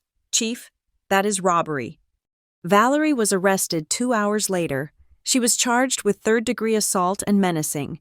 It wasn't the felony extortion charge Rachel wanted yet, but it was enough to get her booked and fingerprinted. However, the legal system is slow, and money buys delays. Valerie posted bail that same afternoon. Thomas, my father, paid it. He emptied what little was left in their joint savings account to get her out. When Valerie walked out of the holding cell, she did not go home to hide in shame. She went on the offensive. By evening, the town of Maple Ridge was buzzing. The police cars in the driveway, the ambulance, the arrest. It was the biggest scandal to hit the subdivision in a decade, but the narrative wasn't clear. I sat in my motel room, scrolling through Facebook on a burner phone Rachel had bought me. Valerie had posted a status update. It was a picture of a storm cloud, with a caption that made my blood boil. "There is no pain deeper than being betrayed by a child you tried to raise as your own. Greed turns people into monsters. Praying for our family's healing and for the truth to come out about the manipulation of my father-in-law's legacy. We will not be bullied by lies." Beneath it, the comments were pouring in. "So sorry, Val. We know how much you did for that old man. Money changes people. Sad to see Elena go down this path. Stay strong, Mama Bear." She was winning the public relations war. She was painting me as the greedy, unstable daughter who had manipulated a senile grandfather and then framed her stepmother when she got caught. She didn't mention the assault. She didn't mention the $9 million specifically, just legacy and greed. "She is good," I whispered to Rachel, tossing the phone onto the bed. "She is spinning it so that I am the villain." "Let her spin," Rachel said, not looking up from her laptop. "Social media likes do not hold up in court. The audio recording does, Dylan's testimony does, and we have one more card to play." "What card?" "The bank," Rachel said. 2 days later, a courier delivered a certified letter to my motel room. It was from the fraud department of Frontier Valley Bank. Rachel had requested a full audit of all communication attempts regarding the trust. The letter was damning. "Dear Ms. Porter, per your legal request, we are providing a log of unauthorized access attempts regarding the Harold Porter Trust.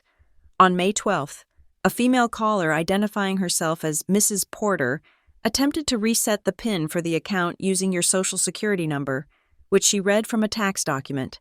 On June 4th, the same caller attempted to impersonate you directly, claiming to have lost her voice due to laryngitis, and requested a wire transfer form be emailed to an address associated with Valerie Porter.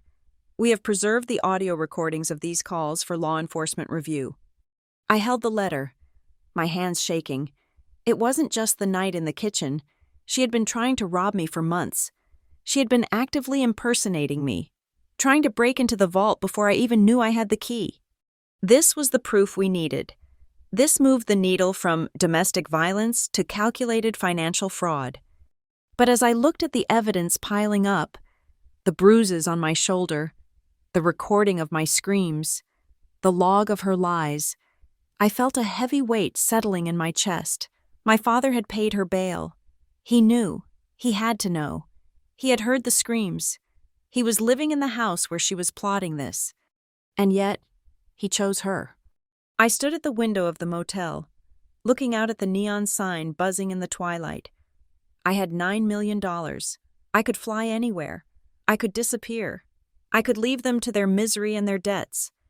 But then I thought about the status update. Greed turns people into monsters. She was right. Greed had turned her into a monster. And if I ran away now, if I let her tell the story, she would win. She would keep the house. She would crush Dylan. She would rewrite Grandpa Harold's life until he was just a confused old man, and she was the saint who tolerated him. I turned back to Rachel. I do not want to just sue her, I said. I want to expose her. I want everyone in this town, everyone who commented on that post, to know exactly what she did. Rachel smiled. A sharp, dangerous smile. Well then, Elena, it is time we stop playing defense. Are you ready to draft a statement? No, I said. Not a statement, a declaration. I sat down at the small desk. I thought about the girl who used to hide in the attic. I thought about the young woman who learned to drive a tractor so she wouldn't feel useless. I thought about the bruises turning yellow on my arm. I opened the laptop. I didn't start with legal jargon. I started with the truth. My name is Elena Porter. For years, I was told I was a burden. Last night, I learned I was worth $9 million to the people who claimed to love me, but the price of that money was my safety. I typed, and for the first time in my life, I didn't care if I was making a scene. I was burning the stage down. I sat on the edge of the motel bed, the laptop burning my thighs, my cursor hovering over the post button. The room smelled of stale cigarette smoke and lemon cleaner, a far cry from the pristine, chemically balanced air of Valerie's living room. Rachel sat in the armchair across from me, nursing a lukewarm coffee. Once you do this, Rachel said, her voice devoid of pressure, just stating facts. There is no going back.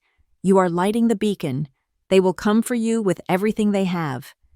They already came for me, I said, looking at the bruise on my arm that was turning a sickly shade of yellow and green. They just did it in the dark. I am tired of the dark. I pressed the button. The post was titled simply, "The Price of a Daughter." In it, I did not mention the specific bank, nor did I write the words $9 million. I kept the financial details vague, referring only to a life-changing legacy left by my grandfather to secure my freedom. Instead, I focused on the silence. I wrote about the years of being moved to the attic. I wrote about the constant criticism, the way my father shrank into the wallpaper, the way I was told I was ungrateful for wanting to keep my mother's old chair. And then I wrote about the night in the kitchen. I described the look in my stepmother's eyes when she saw the balance on my phone. I described the feeling of my head hitting the refrigerator, the taste of blood in my mouth, and the sound of my father doing absolutely nothing. I am sharing this, I wrote at the end, because for 29 years, I was told that keeping the peace was more important than keeping my dignity. I was told that family protects family, but family does not beat you because they want your money. Family does not try to trick you into signing away your rights. I have filed a police report.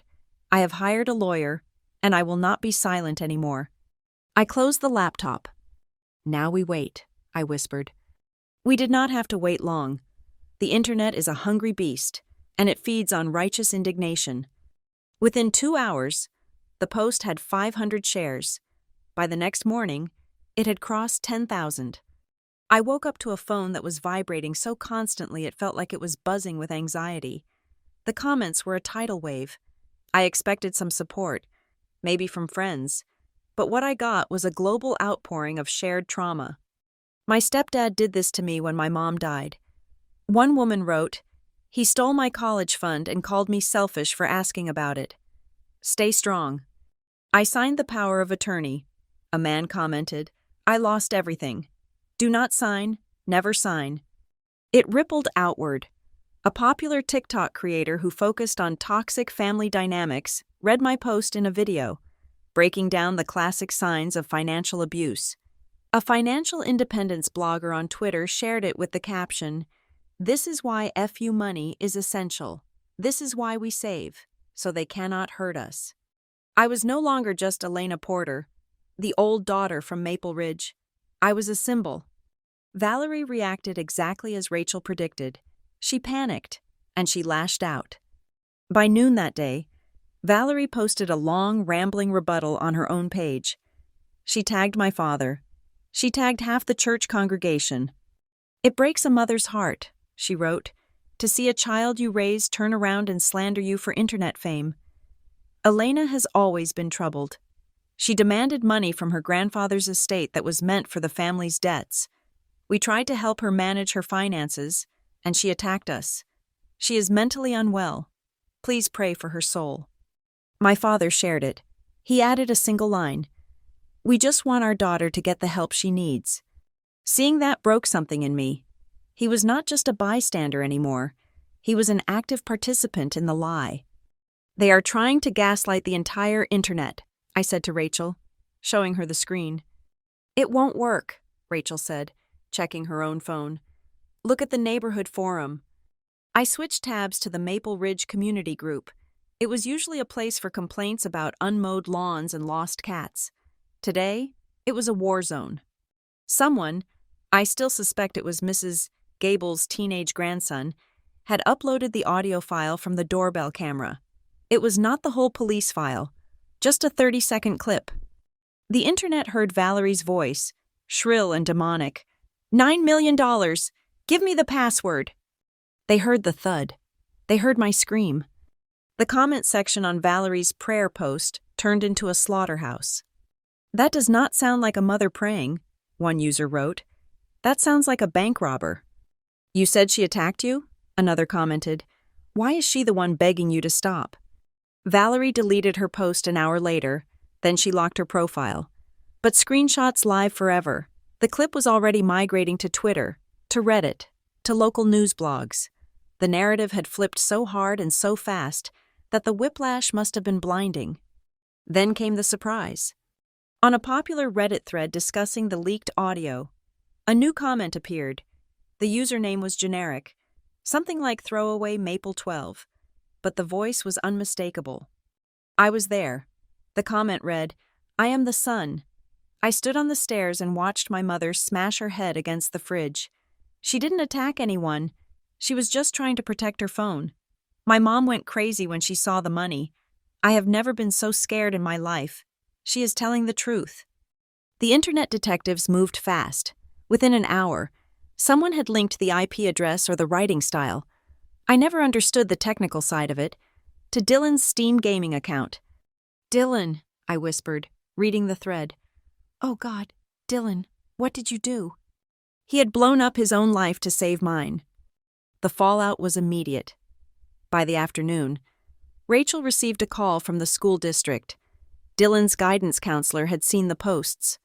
Because Dylan was a minor and had publicly admitted to witnessing domestic violence in the home, the school was legally mandated to intervene. They requested a meeting with Valerie and Thomas. Valerie's carefully constructed social standing, the PTA mom, the real estate agent, the grieving daughter-in-law, was disintegrating in real time. She wasn't just losing the argument, she was becoming a pariah. That evening, Rachel filed the civil suit. "We are not waiting," Rachel said, slapping the paperwork onto the motel desk. "We are suing for battery, assault, intentional infliction of emotional distress, and attempted conversion of assets. We are asking for damages, but more importantly, we are putting everything on the public record." Simultaneously, the wheels of criminal justice began to grind. Fueled by the public pressure, the Maple Ridge Police Department, realizing they had a high-profile case on their hands, opened a formal investigation into the bank fraud attempts. They subpoenaed Valerie's phone records and email history. The next morning, a courier arrived at the motel with a thick envelope. It was from Valerie's lawyer, a man named Mr. Sterling, who usually handled local divorces. "It is a settlement offer," Rachel said, scanning the document. She snorted. It is pathetic. She handed it to me. They were offering me $50,000. In exchange, I had to drop the lawsuit, retract my social media post, and sign a non-disclosure agreement that would bar me from ever speaking about the Harold Porter Trust or the events of that night again. $50,000, I said, staring at the paper. They think I can be bought for $50,000 when I have $9 million in the bank? They are desperate, Rachel said. They are hoping you are still the scared little girl who wants Daddy's approval. They think you will take this just to make the fighting stop. I do not want the fighting to stop, I said, tearing the paper in half. I want the truth to stand. Good, Rachel said. I will tell Mr. Sterling his offer is insulting and he should prepare for discovery. That night, my phone rang. It was late, past 11 o'clock. The caller ID showed Dad. I hesitated. My thumb hovered over the decline button. Rachel had told me not to talk to them without her, but this was my father, the man who had taught me to ride a bike, the man who used to sneak me extra dessert before Valerie moved in. I answered. Hello? Elena. His voice was a wreck. He sounded like he had been crying, or drinking, or both. Elena, please. Dad, I said, keeping my voice steady. I cannot talk about the case. Forget the case, he cried out, his voice cracking. Forget the lawyers. This is your family. Look at what is happening. The neighbors. They are staring at us. People are canceling their listings with Val. Dylan won't come out of his room. You are destroying us. I am destroying you? I asked, a cold fury rising in my chest. Dad, Valerie smashed my head into a refrigerator. She tried to steal from me. You stood there and watched. She made a mistake, he pleaded. She was stressed. It was a lot of money. Elena, you have to understand. We have been under so much pressure. You flashing that kind of money? It triggered her. I did not flash it, I said. She snooped. She violated my privacy. And you are defending her, even now, after everything. I am asking you to have mercy. He wept. Please, just take the offer. Sign the paper. Let us move on. If this goes to court, if they play those tapes, I cannot survive that shame. Elena, I cannot. Everyone will know. They already know, Dad, I said. Please, he whispered. For me? Do it for me? I am your father. Doesn't that mean anything? I closed my eyes. I thought about the 13-year-old girl who had lost her mother. I thought about the 16-year-old girl moved to the attic. I thought about the 29-year-old woman lying on the kitchen floor, looking at her father's shoes, waiting for him to help, and watching him turn away. It means everything, I said softly. That is why this hurts so much. So you will stop? Hope crept into his voice. No, Dad, I said. I won't. Why? He demanded, his voice hardening again. Why are you being so cruel? Because for my entire life, you asked me to suffer so you could be comfortable, I said, the realization crystallizing in my mind, sharp as a diamond. You asked me to be small so Valerie could feel big. You asked me to be poor so she could feel rich. You asked me to take the bruises so you didn't have to take the yelling. I took a deep breath. I am not doing it anymore. Dad, I am not protecting you from the consequences of the woman you chose. I cannot bear the weight of this family's lies anymore. And honestly, I won't. This is the first time in my life I'm choosing to bear the pain for myself, to protect myself, not you. Elena. Goodbye, Dad, I said. I hung up. Rachel looked at me from the other bed. She didn't say anything. She just nodded. I lay back on the pillows. I felt hollowed out, scraped clean, but underneath the grief, there was something else, something solid. I was free. But the war wasn't over. The next morning, Rachel woke me up with a grim expression. Get dressed, she said. We have a court date, and we just got the discovery files from the bank investigation. You are going to want to see this. What is it? I asked, rubbing sleep from my eyes. Valerie didn't just try to access the account, Rachel said. She tried to mortgage the farm, Red Willow. She forged your grandfather's signature on a deed transfer application 2 weeks before he died. My blood ran cold. They hadn't just wanted the money. They had been trying to sell the ground out from under Grandpa Harold's feet while he was still standing on it. "Let's go," I said, grabbing my jacket. "I am ready to burn it all down." The county courthouse was a building designed to intimidate. It was all marble floors, echoing hallways, and the heavy, suffocating scent of floor wax and old decisions. I sat at the plaintiff's table, my hands clasped so tightly in my lap that my knuckles had turned the color of old parchment. Beside me, Rachel Moore was an island of calm, arranging her files with the precision of a surgeon preparing for an operation. Across the aisle, Valerie sat next to Mr. Sterling. She had dressed for the role of her life. Gone were the diamond studs and the sharp, tailored power suits. Today, she wore a modest navy blue dress with a high neckline, her hair pulled back into a severe, humble bun. She wore no makeup, leaving her face looking pale and drawn. She looked like a grieving mother, a martyr who had been dragged into this circus by a vindictive stepchild. My father, Thomas, sat behind her in the gallery, his head bowed, looking at his shoes. He looked smaller than I had ever seen him, a man shrinking into himself to avoid the glare of the fluorescent lights. The judge, a stern woman named Honorable Judge Halloway, called the court to order. The air in the room was thick, heavy with the kind of silence that comes before a storm. Mr. Sterling stood up first. He smoothed his tie and looked at me with a mixture of pity and disdain. "Your Honor," he began, his voice smooth and practiced, "this case is a tragedy, not because of any abuse, but because it represents the breakdown of a family due to misunderstanding and mental fragility. The plaintiff, Ms. Porter, is a young woman who has been under immense stress. She is grieving her grandfather. She is sensitive, and unfortunately, she has interpreted a frantic attempt by her stepmother to prevent self-harm as an assault." He walked toward the jury box. This was a civil trial, but the court of public opinion was clearly on his mind. Valerie Porter did not attack her stepdaughter for money. Sterling continued. Valerie Porter was trying to take a phone away from a hysterical young woman who was threatening to throw it. The plaintiff has spun a narrative on social media to gain attention, to gain sympathy, and to leverage a family inheritance dispute into a payday. We are here because Elena Porter wants to punish her family for not giving her enough attention.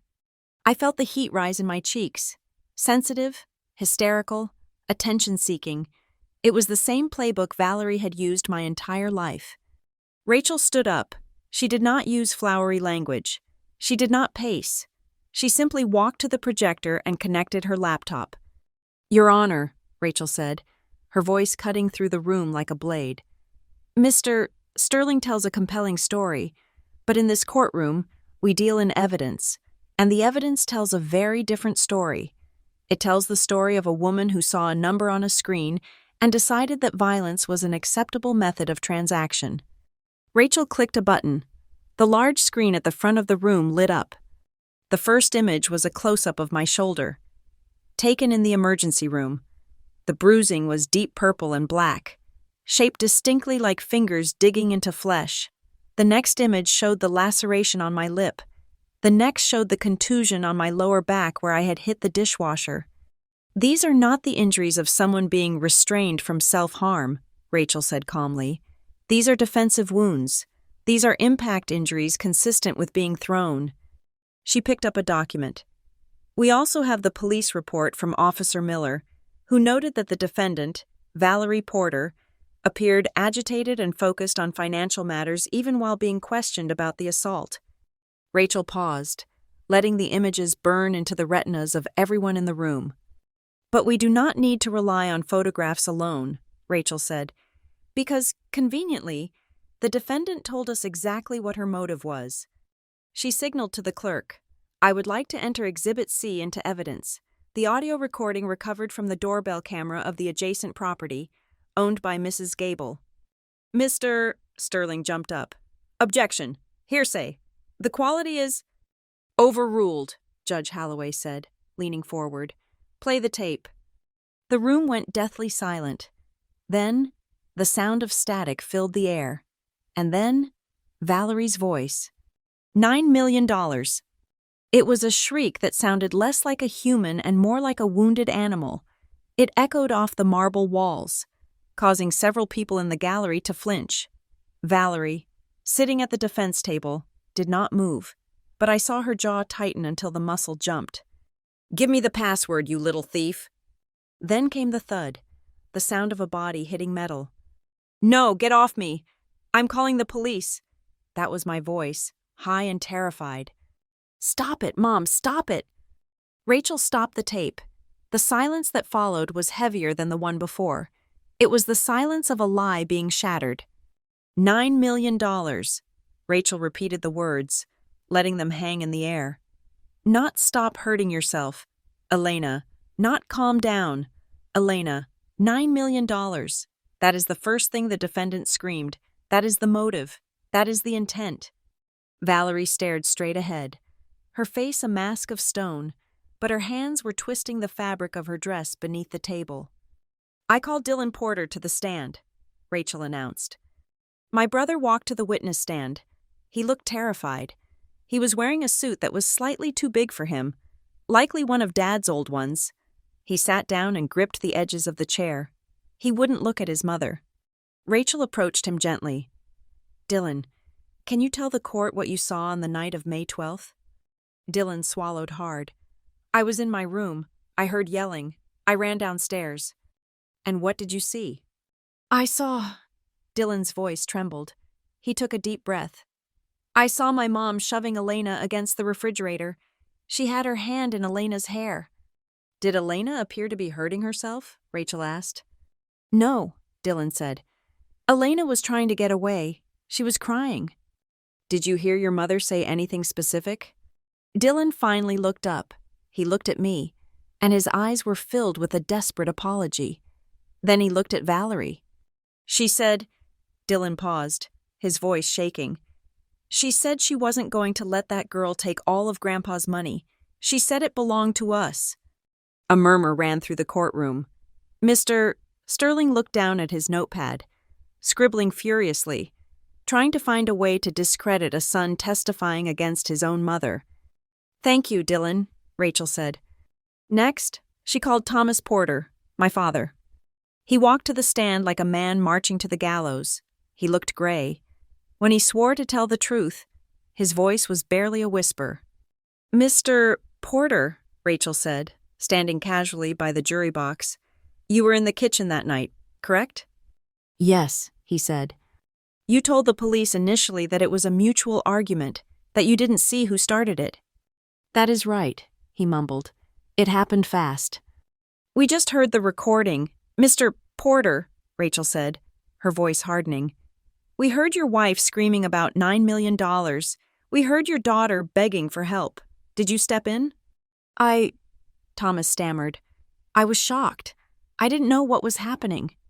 "You didn't know what was happening?" Rachel asked, stepping closer. "Or did you know exactly what was happening? Did you know that your wife was assaulting your daughter because she discovered the inheritance?" "No," Thomas said, sweating now. "Val isn't like that. She was just... We are under a lot of pressure. The debts."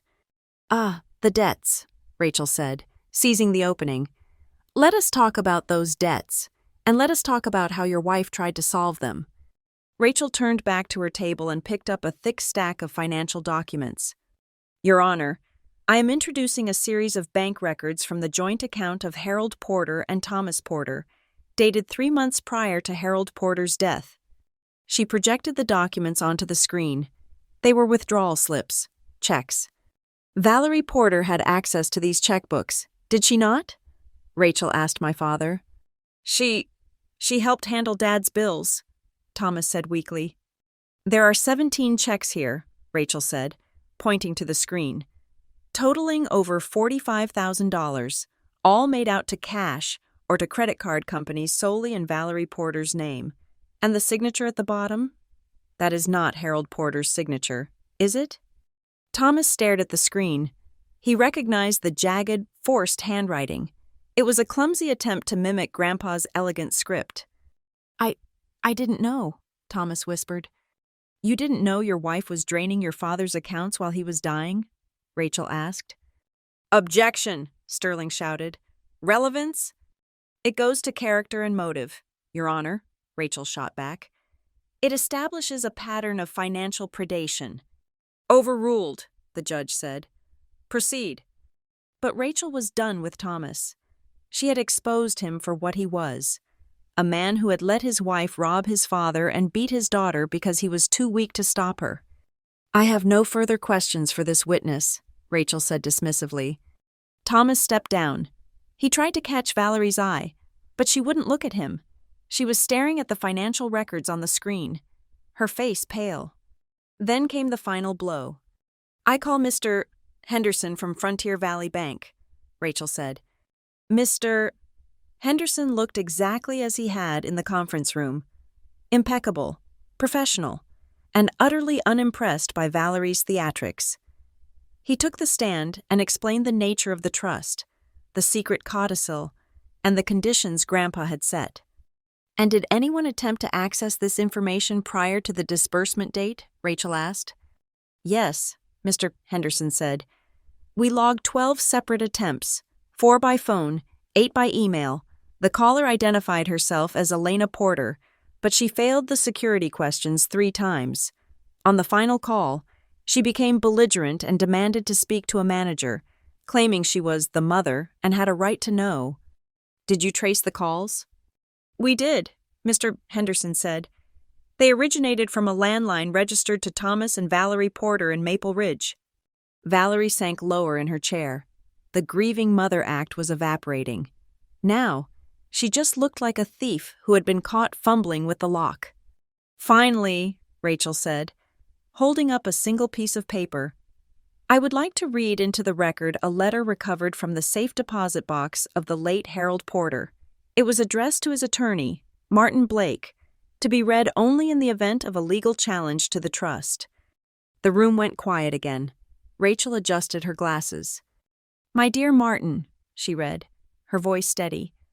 I am writing this because I fear for my granddaughter. My son, Thomas, is a good man, but he has lost his spine. He is entirely controlled by his wife, Valerie. I have watched her for years.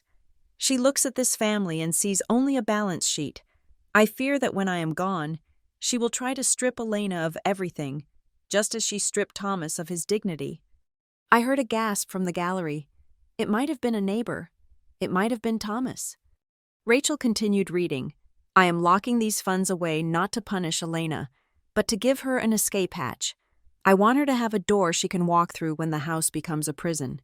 If you are reading this, it means Valerie has tried to force that door open. Don't let her. Protect the girl. She is the only Porter left who remembers who we are. Rachel lowered the paper. I looked at Valerie. The mask was gone. Her face was contorted in a mixture of humiliation and pure, unadulterated shock. She hadn't known. She had thought Grandpa was a senile old fool she could outsmart. She had never realized that while she was playing checkers, he had been playing chess from the grave. My father had his face in his hands.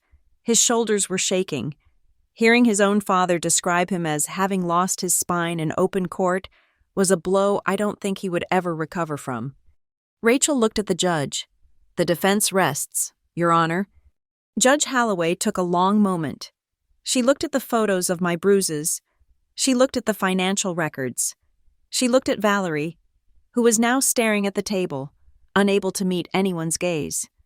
This court has seen significant evidence today, Judge Holloway said, her voice crisp and authoritative. The audio recording alone provides compelling evidence of assault and malicious intent. Combined with the testimony of Mr. Dylan Porter and the financial records provided, the narrative of self-defense appears not only implausible but fabricated. She stacked her papers. I am finding in favor of the plaintiff regarding the civil liability for battery and assault. As for the financial fraud and the forgery indicated by the check records, I am referring those exhibits directly to the district attorney's office for potential criminal prosecution. We will reconvene on Tuesday to determine the specific damages amount. She banged her gavel. The sound rang out like a gunshot. "All rise." Mr. Sterling started whispering frantically to Valerie, but she wasn't listening. She was looking at me, across the aisle. Our eyes met, for the first time in 15 years. She didn't look at me with superiority or disdain. She looked at me with fear. She realized, finally, that the old daughter had won. I stood up. My legs felt heavy, but steady. I watched my father try to stand, stumbling a little. He looked at me, his eyes red and wet, opening his mouth to say something. I turned my back on him. I walked out of the courtroom, Rachel beside me. The hallway was bright, flooded with afternoon sunlight. "You did it," Rachel said quietly. "It is over." "No," I said, taking a deep breath of the air that didn't smell of floor wax and lies. "It is just starting, but this time, I am the one writing the rules. I had the money, I had the truth, and I had the one thing Grandpa Harold had wanted for me more than anything else. I had my name back." But as I walked toward the exit, I felt a vibration in my pocket. It was a text from an unknown number. "This isn't over. You think you can shame us and walk away? Watch your back." I stared at the screen. It wasn't Valerie. She was still inside. It wasn't Dad. I looked back toward the courtroom doors. Dylan had just walked out, looking pale and shaken. He met my eyes and gave a small, sad nod. The text wasn't from him. I realized then that Valerie had allies I didn't know about. The family extended further than I thought, but I wasn't afraid anymore. I typed a reply, my fingers steady. "Come and get me." I put the phone away and walked out into the sun. The $9 million was safe, and so was I. 2 days before the final sentencing, Martin Blake summoned me to his office. The room felt different than it had during the reading of the will. The air was heavier, charged with the static of impending finality. Martin did not sit behind his desk this time. He sat on the leather sofa, a small, silver USB drive, and a thick, sealed envelope resting on the coffee table between us. The handwriting on the envelope stopped my breath. It was Grandpa Harold's jagged, forceful script. To be opened only if Elena is attacked by family members regarding my estate. Martin looked at me, his expression grave. "Your grandfather gave me these instructions 3 years ago. Elena, he hoped I would never have to use them. He hoped that the trust alone would be enough to secure your freedom. But he was a man who prepared for the worst." He picked up the USB drive. "He recorded a video. He wanted you to see it before the judge makes her final decision." Martin plugged the drive into his laptop and turned the screen toward me. The video flickered to life. It was Grandpa Harold, sitting in his study at Red Willow. He looked younger, healthier, though the lines of worry were etched deep into his forehead. He looked directly into the camera, his blue eyes sharp and unblinking. "Hello, Elena," he said. His voice, raspy and warm, filled the quiet office. "If you are watching this, it means I am dead, and it means they have come for you." I brought a hand to my mouth, fighting back a sob. "I am recording this," Grandpa continued, "because I know my son.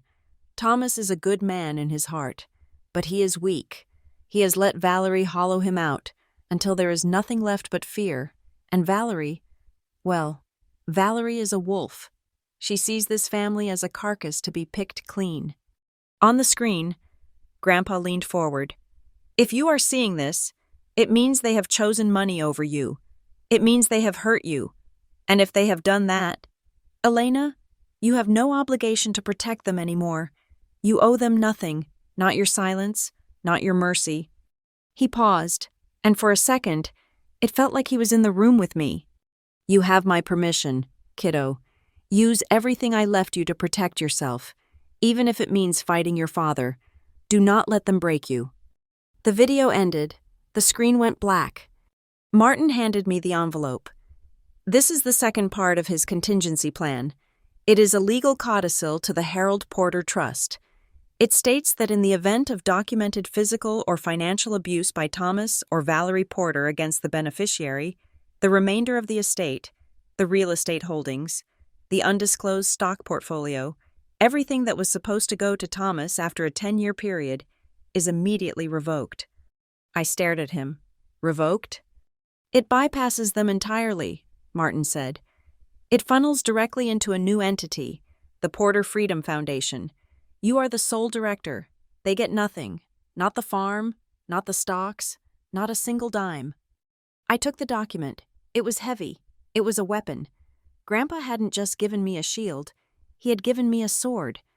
The day of the sentencing, the courtroom was packed. The story had gone viral, and the public gallery was filled with reporters and curious onlookers. Valerie sat at the defense table, looking small and pale. Thomas sat behind her, staring at the floor. Rachel Moore stood up. Your Honor, before sentencing, the plaintiff wishes to introduce one final piece of evidence, a video testimony from the deceased, Harold Porter, which speaks directly to the intent of the estate and the character of the defendants. Mr. Sterling tried to object, but the judge, having reviewed the material in chambers, silenced him with a wave of her hand. The video played on the large screens in the courtroom.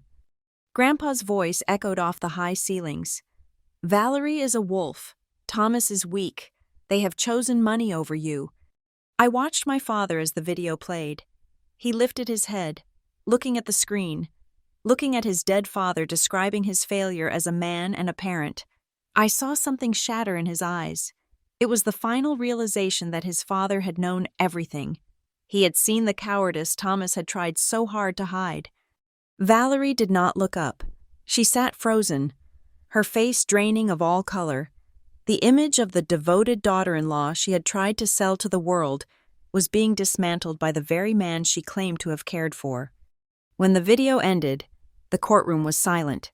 You could hear the hum of the air conditioning. Judge Holloway adjusted her glasses. She looked down at the defendants with an expression of profound disappointment. In light of the evidence presented, she began, her voice steel, and the jury's findings on the civil liability, this court is ready to pass judgment. She turned her gaze to Valerie. Valerie Porter, you have been found liable for civil battery, assault, and intentional infliction of emotional distress. You acted with malice and greed, causing physical harm to a family member for financial gain. You are hereby ordered to pay the plaintiff damages in the sum of $250,000. Furthermore, I am issuing a permanent restraining order. You are to have no contact with Elena Porter, directly or indirectly, for the remainder of your life. Valerie flinched as if she had been struck. Regarding the evidence of fraud and elder financial abuse, the judge continued, I am forwarding the full case file to the district attorney's office with a recommendation for criminal prosecution. You will answer for the forged checks in a criminal court. Then, the judge turned to my father. Thomas Porter, she said. My father stood up, his legs shaking. You are found to be civilly liable as an accomplice to the financial coercion. You stood by while your daughter was assaulted. Your silence was an act of violence. You are ordered to pay $50,000 in punitive damages. The judge paused. Furthermore, due to the activation of the contingency clause in your father's estate, this court recognizes that you have forfeited your right to any future inheritance or executive power regarding the Porter assets. You have lost your legacy. Mr. Porter, I hope it was worth it. The gavel came down. It was over. I walked out of the courtroom, Rachel by my side. I should have felt triumphant. I had won. I had $9 million. I had the farm. I had justice. But as I looked at my father, slumped on a bench in the hallway, weeping into his hands while Valerie screamed at her lawyer a few feet away, I felt a piece of my heart turn to ash. The father who had carried me on his shoulders, who had taught me to tie my shoes, he was gone. He had died the moment he stood in that kitchen and did nothing. Are you okay? Rachel asked, touching my arm. I am alive, I said. That is enough. 2 weeks later, the Porter Freedom Foundation was officially launched. I used the initial interest from the $9 million to lease an office in Denver. The mission was simple: to provide legal aid and emergency financial grants to adults suffering from financial abuse by family members. We set up scholarships for students who had been cut off by controlling parents. We hired lawyers like Rachel to fight for people who had no one else. I was leaving the courthouse after filing the final incorporation papers when I heard a voice behind me. "Elena?" I turned. It was Dylan. He looked older. He was wearing jeans and a hoodie, carrying a backpack. He looked like he hadn't slept in days. "I am sorry," he said.